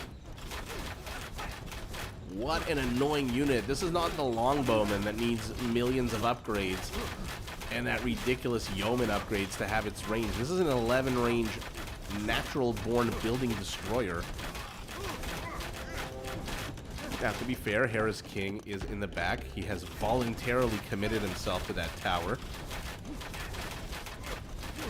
And let's see how much longer Hera lets this happen. Oh, look at the HP on the building. Oh, my goodness. Wow. Wow. Wow. What the hell? Like, we're not talking about a 60, 120 archers. We're talking about 18 archers. Jeez Louise, they took down that castle fast. Well, maybe not 18, 21. Still, though, archer units. He's going after the tower now. Look at the tower HP. Oh, my God. This is so nasty. This is so nasty. Now, what do you do against this? The answer is mangonels. Now remember, against units, the range is not 11. It's not a longbowman. So if he clicks the units, but the tower is down. That was absolutely bonkers. Mr. Yo now stealing the stone of his opponent right from underneath his very nose. And that was, I mean, that was pretty fun to watch. Bye-bye gate. Oh my goodness. Oh my god. Every volley is like 100 to 150 HP just down the toilet. Kreposts are coming out. A couple of barracks for our trample damage Bulgarian.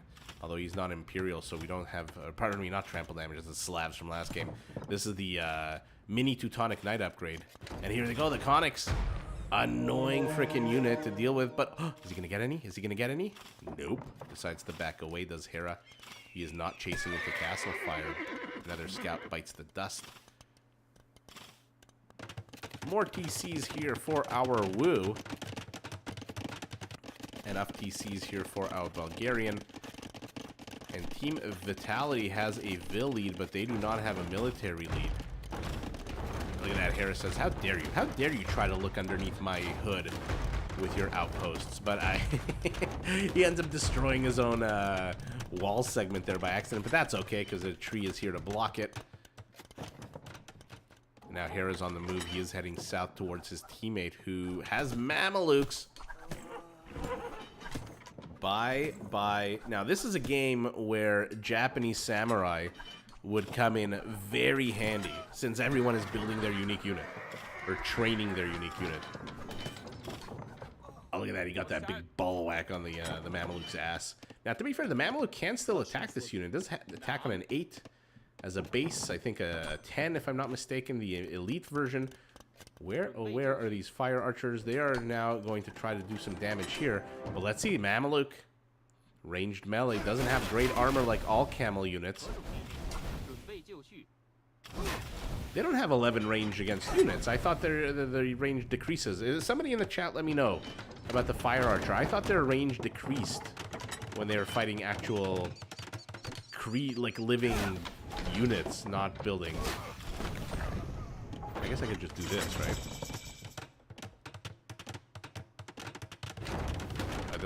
Does it say? No. I think their range is a lot smaller. I think for some reason it just shows here as 11, but it's not. Look at Vivi.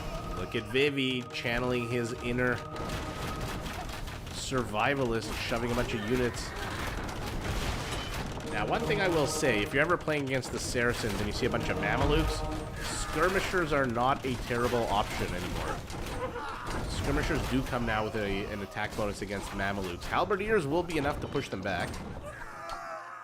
Ouch!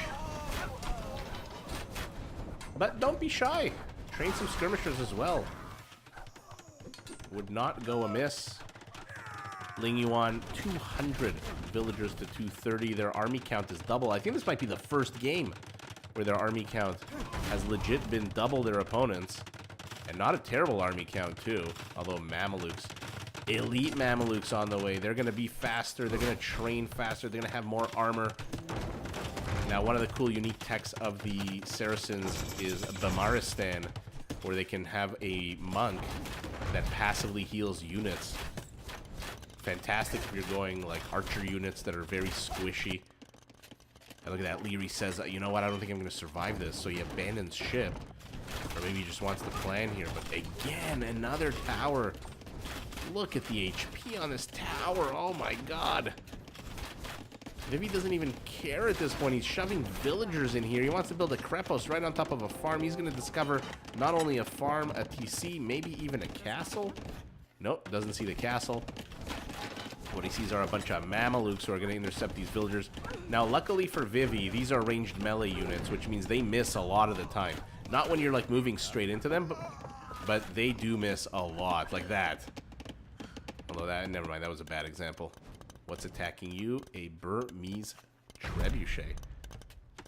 Now we've got onagers for our Burmese. So Hera's investing in some pretty significant upgrades. Now the Burmese, I believe, do have bombard cannons, so he could have just done a bombard cannon. Although versus the fire archers, probably onagers a better move. Bulgarian halberdiers, nothing particularly special about them, but they will be enough to push this army back. Just because you don't really want to lose even 2 or 3 of your Mamelukes to these trash units. Okay, will he get it? Will he get it? No, it gets repaired with a clutch last-minute repair. Fire archers are being organized again. We've got a bit of an interesting wall off again. No trade for any team. What are you? Look at that. Look at that. I can just like, ooh, good shot. This is where you want a Bamaristan monk just placed right here and just passively healing all these units all at the same time. It's such a ridiculous upgrade, and you almost never see it in play, but where are you guys going? Bye, Mrs. Mameluke Pie. Castle's down. Siege Workshop's all that's left. And just like that, Mysterio's pressure is gone. He's got a few of these fire archers, but you know, you're tough when you're attacking and talking shit about a building, but when you come face to face with units and oh, clutch walls here by Leary, protecting his Mamelukes. Is our Bulgarian going to transition into something? Here we go. He's going to get in the onager upgrade. Remember, Bulgarian siege costs 50% less food to upgrade. And if you've ever had to upgrade siege units, you know just how much frickin' food it costs. So that is a fantastic bonus. Mamelukes, tanky units. So he's gonna go for the trebs, and he's gonna he's gonna peace out. Accidental F-bomb dropping here. Hera with a Burmese castle. More Arambai are coming out. Now they're with the chemistry +1 upgrade. But still not elite. Oh yeah. He's getting a bunch more upgrades. So we're going to see some mounted dart throwers left, right, and center. Mamelukes evading the Mangonel shots. Look at this micro at Illyri just trying. He gets the Mangonel. It's so sour. The Mameluke now at the 10+4 attack. They are fully upgraded, 120 HP. Used to be 133 HP, but I think they removed it recently. Uh-oh. Vivi's onagers.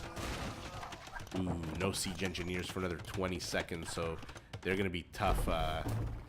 Tough going. Parthian tactics kicks in. Fire archers. What are your upgrades now? +3, +1. Not great. Okay, he is finally getting to chemistry, archer armor, conscription, improving his lumber industry. Okay. Do we have trade cards? Yes, we do. But where are they?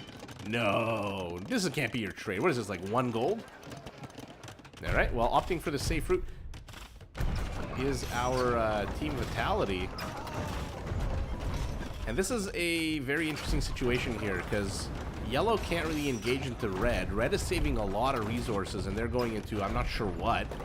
Siege onagers, that's what they're going into. If you can land like that, if you can land a decent shot. So this is really a game of cat and mouse between these two. Yellow wants to dive in onto these onagers. Red wants to protect them and dive in into yellow with his halberdiers. Hera's pressing in here. Fire archers, not too sure what they're going to be able to get done, but traction trebs are pretty darn mobile. Unless they're dead. Fire archers trying to take care of business. TCB. Hera trying to pull the old trick of you attacking the farm. No! That's exactly what you get. Okay, traction trap gets an onager though. We're a minute away from siege onagers for the Bulgarian. And lo and behold, 35 minutes into the game, we've got ourselves an inkling of a trade route. Somebody call Marco Polo. So, Hera pushing into here. Vivi pushing into here. Although pushing is an interesting way to say it. Not really pushing, just trying to survive here. LingYuan's in a bit of trouble, it looks like. They are still ahead. Army count, they're down very few villagers, and ooh, look at that, look at that. One Arambai for one traction trap is a pretty good trade. So Vivi's going to have to start doing things. He's also going to start using some of these units that he's left behind here. And the forward position of, or pardon me, Mr. Yo, Vivi, his forward position is not great. Now again, Bulgarian skirmishers not, I mean, they're not great.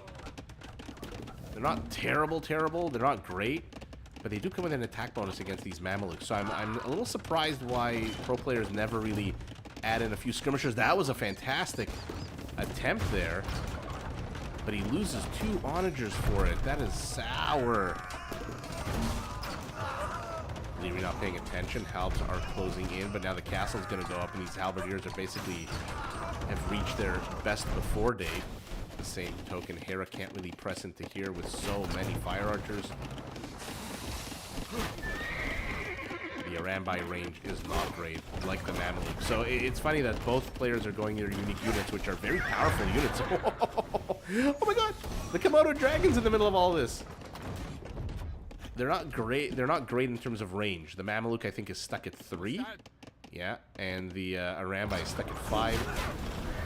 He finally gets that Komodo dragon.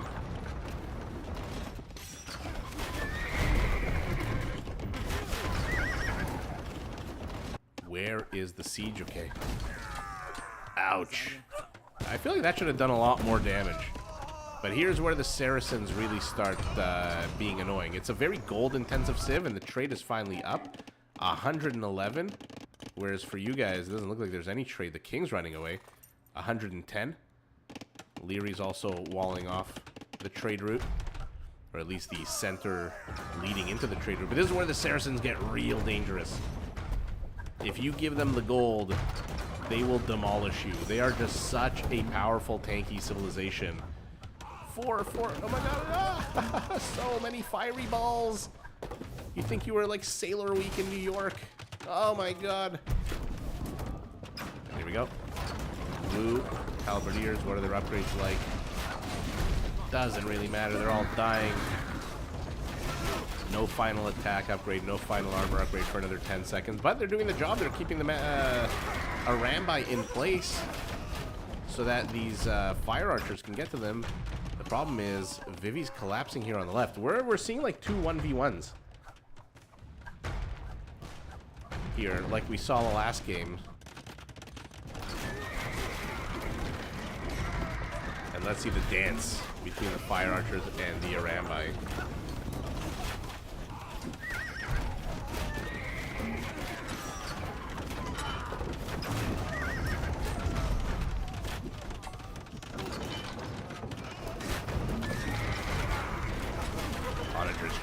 Calculus of these battles significantly.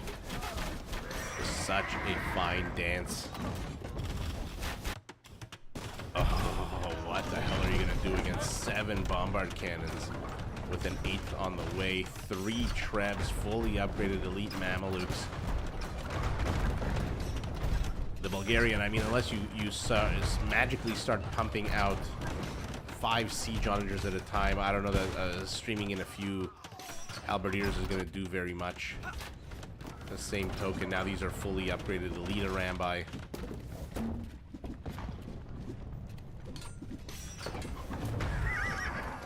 What the heck is LingYuan going to do here?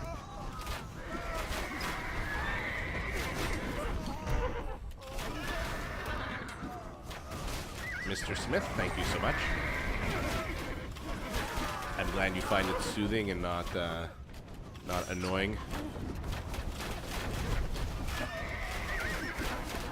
Oh no, oh no. These are not the plays of people who want to stay in the game, just not moving these archers. And look at the chemtrail of these fiery balls. And wow. I mean, kudos to Mr. Yo here for that incredibly bonkers attack with those fire archers. 21 fire archers just took down a castle in a matter of seconds. Why am I exaggerating? In a matter of minutes, but like in-game minutes. So remember, it's 1.7 times faster than real life. Trade is up. I'm glad to see. I actually want to see what the trade count is, but we got to see unique units, unique unit, and siege onagers. I mean, who the hell doesn't love seeing siege onagers? You don't really see them in a 1v1, but 2v2 is pretty cool. Where is trade profit? My goodness, 10,000. 9,000 trade profit to 330. Mr. Yo didn't even bother. Well, another notch on Vitality's belt as we head into the final game. What a cool matchup. What's the Wu siege situation? Only onagers. Oh my goodness. Ugh. Barf. You know what? At least they have scorpions, but no siege engineers. Wow. All right. Well. Yeah, who's better, them or the Huns? Who has the worst siege line, the Wu or the Huns? My goodness, what a fantastic game! I'm glad we got to see trade finally. Although this was interesting. I think he just did this to build the carts to go here, and then he sent them all the way over. All right, we're going into the last game.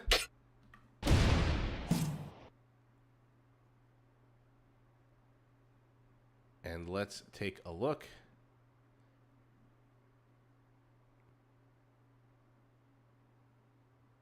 Bear with me.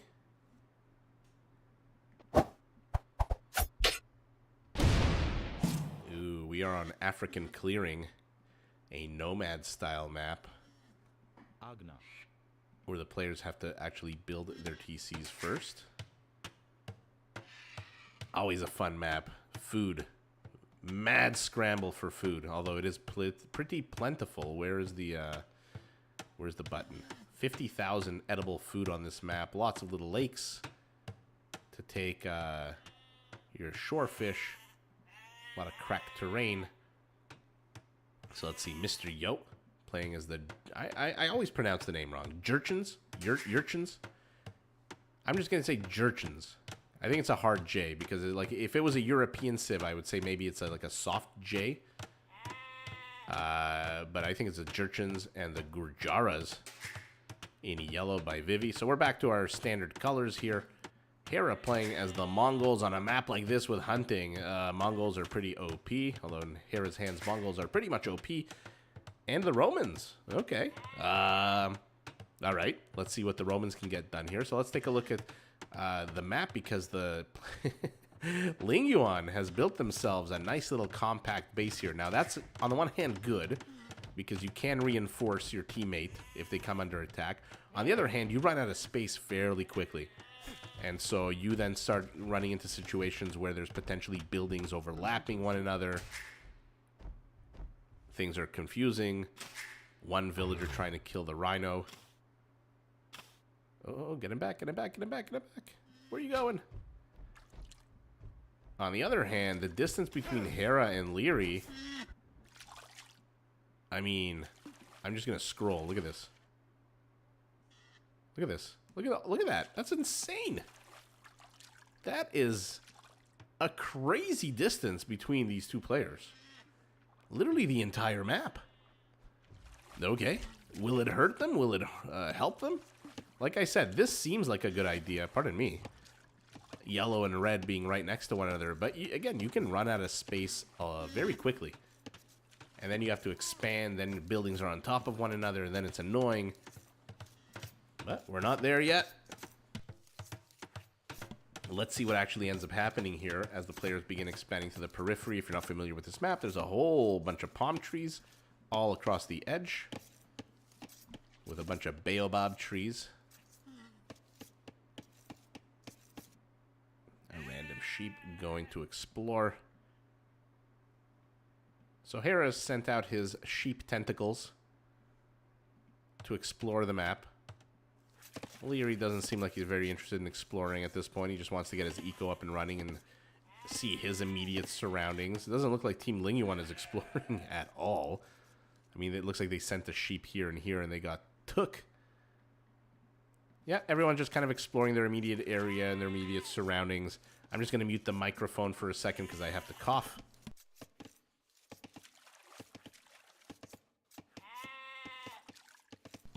And while they explore, let's take a look at the team bonuses. Starting with the 9 o'clock position and the Jurchens. Gunpowder units plus 2 line of sight. Always a fan of things having extra line of sight. And Camel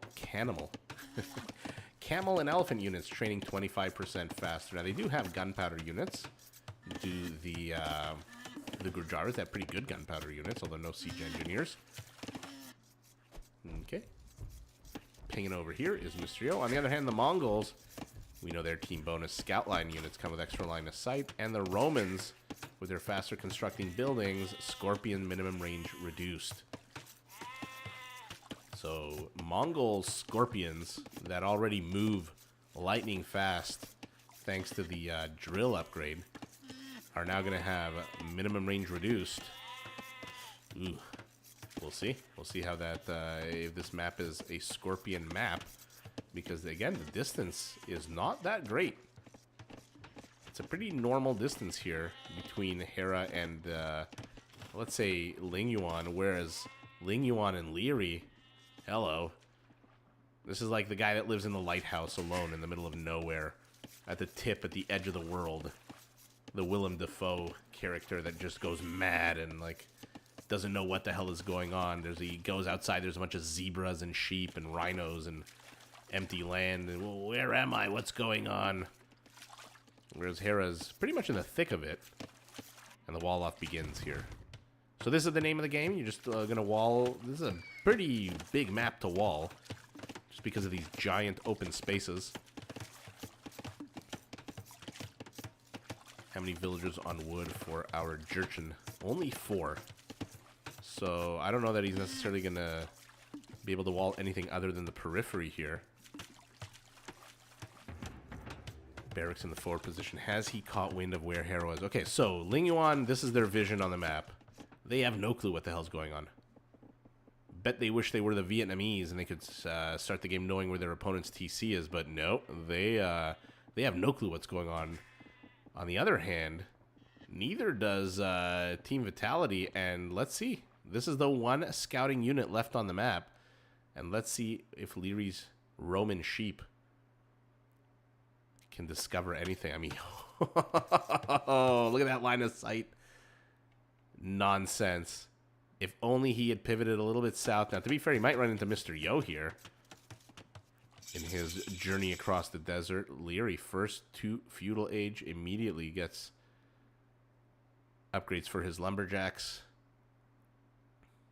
Vivi not far behind. Mr. Yo, have you even clicked up? No, you have not. Ooh, is he going to pass by these two houses as well? Yes. Hera's still a minute away from feudal age. Now, oh my god, this is literally like if you were to make the wrong call every single time. This is what this sheep is doing. It's now missed a bunch of palisade walls, a bunch of houses and structures, and now skirting around the edge of yet another peripheral base, or peripheral wall in. Okay, so they have no clue where their opponents are, but a scout and a spearman. Look at the line of sight on a spearman. It's not bad at all. Are going to discover, is he going to go after the sheep, or does he not really care so much, Leary? This guy's still around. Okay, he sees a house. Matze, hello, hello. Good evening to you. Guten Abend, if I'm not mistaken. And the sheep gets lost. Maybe momentarily, maybe momentarily. Oh! Don't fret. All that is lost is not lost. I guess now it is, technically. I mean, Vitality now knows, if you zoom out, they know where Vivi is. They have no clue where Mr. Yo is. They see a house here, but on a nomad-style map, a house is not really, doesn't really indicate very much. Could just be one of those opening scene houses. Whereas LingYuan still has no clue. They haven't even moved out onto the map yet. So no scouting for them, but Gurjara castles are out. Camels are out. They do deal progressively more bonus damage as the game goes on. 20, 30, 40% more bonus damage, which means if you're a scout, the last thing you want to see is this yellow camel heading your way. And now they're going north. Okay, so now it's the age of discovery for both players, both teams. I didn't realize that the camel attack animation was underhanded. That's pretty cool. An underhanded swipe. So they're just going straight north. And let's see what happens when they run into this Mongol base. Staggered formation means they have a broader line of sight. Will Hera garrison? Nah, he doesn't care. He doesn't care at all. Impera. Spearman. Roman spearman. Poking away at the mill. Hera's already walled in, so not that much damage is going to get got here for our LingYuan team. That being said, there are some exposed villagers here, but you know Hera, by the time your scouts get there, he's going to see you coming from a mile away. He's going to have walled that in. Salve. Now the spearman is continuing his poking. Leary walling to the back, doesn't want these scouts showing up at his base. That being said, like we saw, his base is about a million light years away.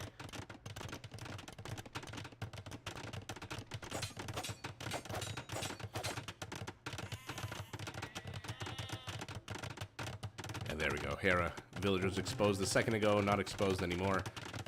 And not much that our Gurjara is going to be able to accomplish here. That being said, he's getting scouting. He is seeing that potentially Mangadai can come out. Castle's already up. That was a very fast castle build here. Leary on his own in the middle of nowhere, continuing the wall off. Is this walled in? Yeah, that's got to be walled in, right? They can't go to this tile. No. Okay. Man, this sheep still here was green, then yellow, then became green, then yellow again. Sensing a weak palisade to attack these 5 mounted units. Get going, but there you go. Here, just just builds another thing behind it, and double wall off beginning here. Stone wall. Does he have stone here in the rear? Yes, he does. Okay, so Mr. Yo not afraid to dump a bit of stone into walling, especially not with the rear stone pile that'll be nice and safe from any kind of attack. And the players, aside from this little expeditionary force, are all in their own bases, all building their ecos. 60 villagers apiece. Vitality, yet again, ahead in the army count. Mangudai are moving forward, but against stone walls and structures, not too much they're going to be able to get done, especially with only a +2 attack.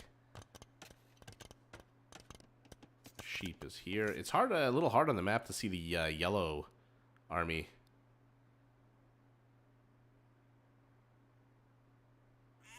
As it moves out.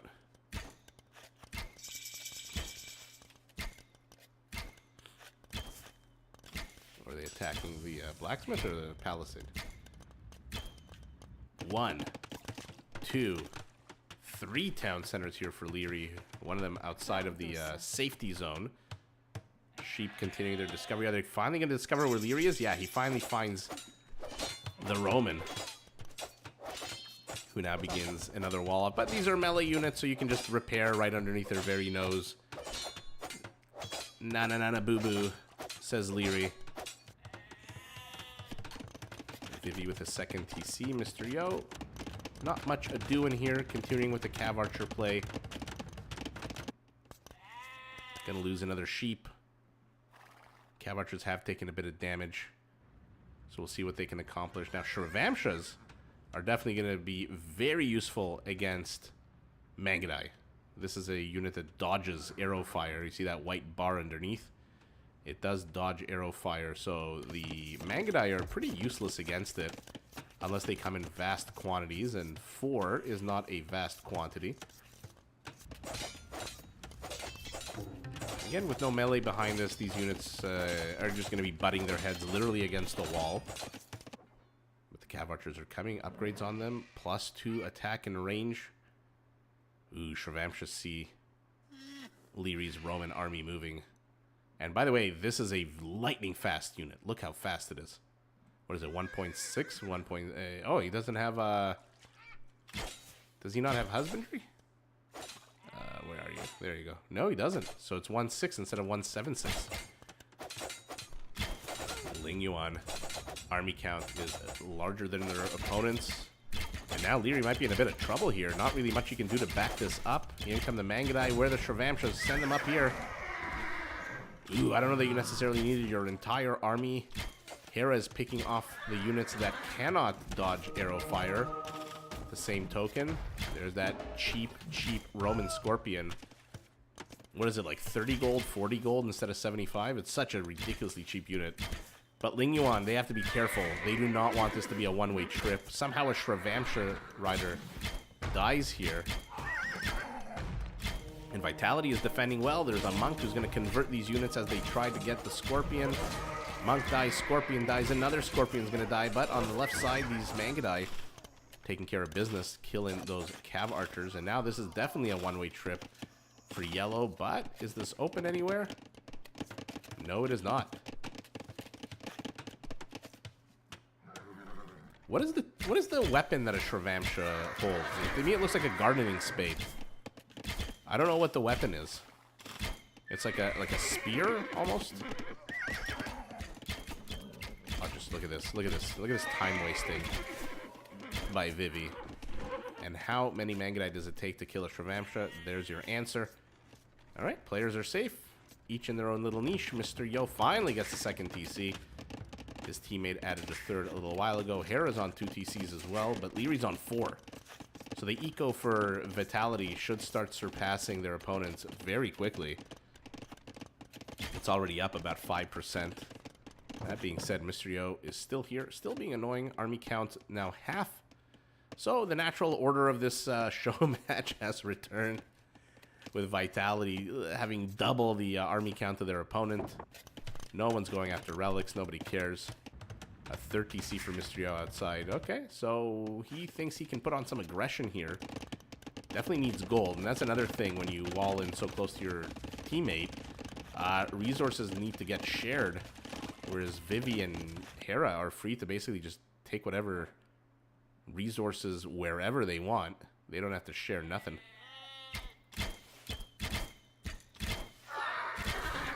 Micro, micro, micro. Oh my goodness.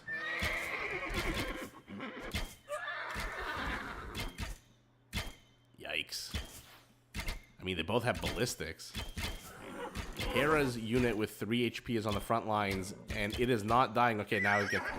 Did he think Mysterio was going to chase it? That was brilliant. It looked like Mysterio was going to chase that last unit with 3 HP.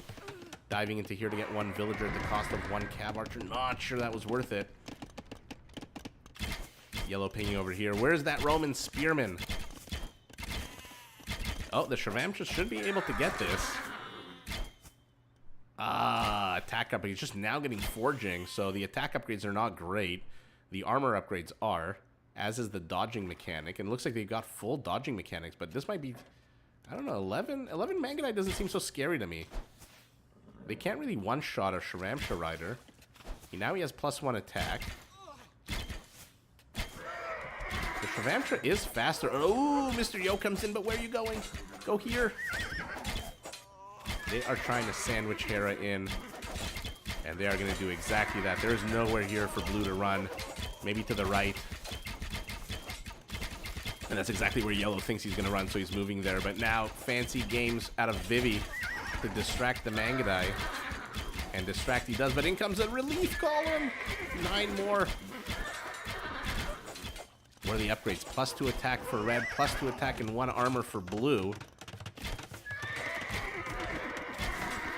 While Hera loses Army Group A, now his Army Group B is taking fire from Shravamshas. At the same time, he is just picking off villagers left and right. Fantastic play so far out of Hera's Mangadai, which is not surprising. The best player in the world, handling one of the best civs in the world. And streaming in these individual Shravamshas, I don't know. I mean, now the Mangadai are kind of stuck here. And they have to run a gauntlet if they want to come out. And oh, they're running a gauntlet straight into Cav Archers. Beautiful macro, I want to say, in terms of battlefield dynamics out of LingYuan. That's not once, but twice managing to outmaneuver Hera. That being said, to be fair, it is a 2v1. And so outmaneuvering the 1 is, you know, it's impressive. Especially when you're outmaneuvering Hera, but it's expected, let's say, in a 2v1. Is he going to see the Siege Workshop? Yes, he does. Is he going to see the castle?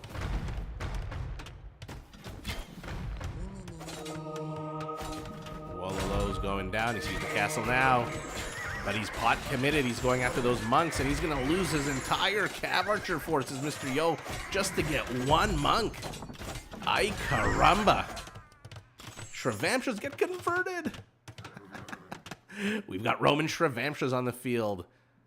Cav Archer is fast, but he's not faster than the scout. Especially since it is a scout, by the way. Does he not have...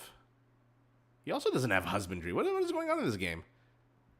Does Shravamshas finally have husbandry? Yeah, okay, they finally do. So 1.76 movement speed for this unit is probably one of the fastest units in the game, right? Probably top 3, 4. Like a Cuban scout or a trade cart with a caravanserai support. And this is the stupid chase mechanics of this game. Hera's going into a forest. Will he come out of the forest? Alive. Dum dum dum. Mysterio's back with another Cav Archer force. 33 minutes into the game. Army count, not terrible. Villager count, pretty identical.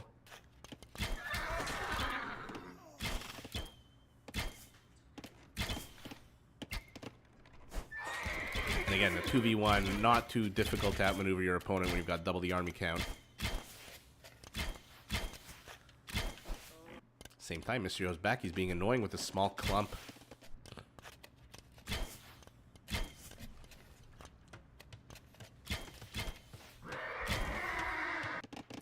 He discovers his 4th TC. Okay, well, Leary wants to escalate things significantly here in the forward position with a very high ground castle overseeing this big old plain. What were you? A monk? With a trident? Okay, he got the Aquaman monk. Did Hera. And now army count has spiraled completely out of control. 15 Mangudai, 16 Scorpions, and 15 Pikemen just to get rid of these units. Even Scorpions, remember, Scorpions deal pierce damage, so they can't really take care of Shravamshas as well as they can take care of other units. These are now heavy Scorpions. Shravamshas, +1, +2. But now the Pikemen have become Halberdiers. And this is what I'm talking about here in blue and red. Look where Mysterio has to expand into one direction. And the last thing you want to be doing is building houses towards your opponent. Oh, there we go. Nothing here really to take down structures very quickly. No rams, not much, but... Remember when Romans were the only ones that had ballistics applied to their Scorpions before they got, what is the word I'm looking for? Commoditized and became available to everybody now? Mysterio's Cav Archers for the 9th, 10th, 11th, 12th, 13th time dying to these Mangudai. And the micro out of blue. Oh my god. Ballistics be damned, says Hera. I know you're not paying attention here, so I'm just going to take advantage. And my goodness, what a sour little development there for Mysterio. He's back in the front. Looks like he did manage to get, while Hera was microing in the back, Mysterio in the front managed to get a bunch of Mangudai. And again, the same two buildings under attack by the same units. Again, they're not the fastest building demolishing units. Scorpions, Halberdiers, Mangudai, Battering Ram, and Trebuchet, though, are a completely different story. Elite Shravamsha on the way. And they will take down this Ram very, very quickly. Now, what's inside the Ram is going to take down the Shravamshas very, very quickly. Two of them die immediately. Look at the longevity of this unit. Unfortunately, it doesn't attack very strong. So, sending 6 half-dead ones to attack a Treb is not going to do very much. Mysterio's pressing in, but pressing in onto nothing. A farm and a bunch of houses. So this castle, pressure, but with a lowercase p. Castle down. And in come the Gagaras again. Did he get the Treb? Ah, absolute demolition here. Yeah, you need numbers, you need quantity. You can't fight like this.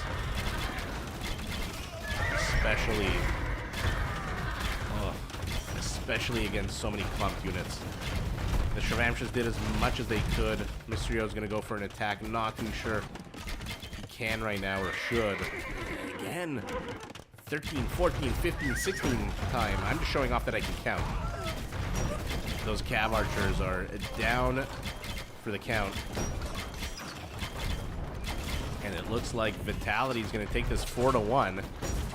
Army count double the size of their opponent. No trade for anybody. Leary extending his giant reach across the map. And now Shravamshas have to... Yeah, okay, well, look, they got the siege there. Now they have to back the hell out away, and they're going to go for the villagers, but in doing so are going to expose themselves to the Halberdiers. And just like that, everyone's an Imperial. Hera, welcome to the game. Chemistry, Bracer. Looked like coinage a second ago. I think that was a mistake. The castle here continuing to do not very much, pressing in ever so slowly, while at the same time, massive army count. Now this against Shravamshas is a bad idea. Unfortunately for Yellow, his army is up north, and there are no Shravamshas here. Like 3 Shravamshas could take care of all these Scorpions right now. More Scorpions, more Siege Rams, more Halberdiers for our Roman. Leary, 56, 55 army count. Hera's down to 5 Mangudai. Where even are these 5 Mangudai? They're out here in the middle of the map. So Leary is single-handedly crushed into the center of this joint base of operations. And here we go, Shravamshas, even in small numbers like that, they are just absolutely deadly if they can catch you straggling. Again, they should go for these. Leary blocking his own path, and look at how well these units do against straggler, siege, or any Pierce unit, really. Especially siege units, because they fire so slowly. Look at the longevity of this unit. Mr. Yo with the Grenadier. 1-2 Grenadier. Or is it 1-2 Polizei? Now, against this, they're not doing much, but what an absolute boss animation here. Revenge, not of the Sith, but of the Stravamshas, as Vivi tries one big push into Leary's base. Okay. Well, I mean, it kind of looks like the push has stalled. Scores tell a very nasty story, though, for Team LingYuan. But the Grenadier... I don't know why I keep saying that. I think just that song. Hera's army count is tiny. 13 to Leary's 44. But that's okay. LingYuan doesn't have any army either. At least on the forward position, Centurion's around. Fully upgraded attack-wise. Boom, boom, boom, boom, boom. Not much happening here. These Grenadiers are like Chihuahuas, you know, big bark, no bite. Oh, you love to see it. Boom, boom. Amazing. What a fantastic addition to the game. Now, again, Scorpions need to back the hell up. Scorpions do come with an infantry attack bonus, +2, and that's all she wrote. Vitality. Sweeping, small sweep, 4-1. But look at this big castle placement in the center here from Hera. And here to the north, there is no push that can come into here. Leary, for all that he was isolated by himself here, is now pushing in through the center. And here we go. This is, again, good and bad, having your base right next to your opponent. You're just, if one of you falls, both of you fall. You know, that sort of thing. And Mysterio had nowhere to expand. This castle was great. It cleared out this area, but so what? Hera just expanded to the rear. I'm in the Frederick the Great mindset, yeah. Exactly. Exactly. What a cool unit this Grenadier is. What a cool addition to the game. I love the giant ball and spike. And then they just fire everything. No trading at 110 Shravamshas. Yeah, the problem is they were coming out at, you know, batches of 5 or 6. Not 10, 20, 30 like they should have been. And let's see. There, I can't imagine there was any trade. No. Leary, alone, isolated, takes 3 of the 4 resources and the majority of the kills. 163. Although he did lose 160. I mean, that's natural. You're the one pushing into the center. Hero is playing more of a supporting role this game. Pretty much having fun picking off Mr. Yo's cavalry archers. But what a fantastic game to end the show match on. Vitality takes it 4-1.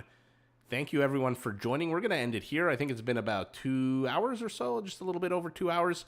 I'm going to go grab some lunch. I appreciate everyone joining in. I appreciate that massive super chat again. Thank you so much. It's a fantastic, fantastic gift. And like I said, I'm going to try to live stream more as much as I can. Believe me, every free second I have, my mind is always, what can I do? What can I live stream? Should I edit a video? Should I make a short? There's just so much out there that I can do. So I'm going to try to do more. I apologize to the viewers if I haven't been online as much as I have been in the past. And yeah, everybody, thank you so much for joining. Thank you for watching. And hopefully I'll see everybody in the next live stream, which I'll probably try to give you a bit more heads up than 5 minutes. But nevertheless, thank you everyone for joining, and thanks for watching. And take care, everybody. Have a fantastic weekend, and I'll see you hopefully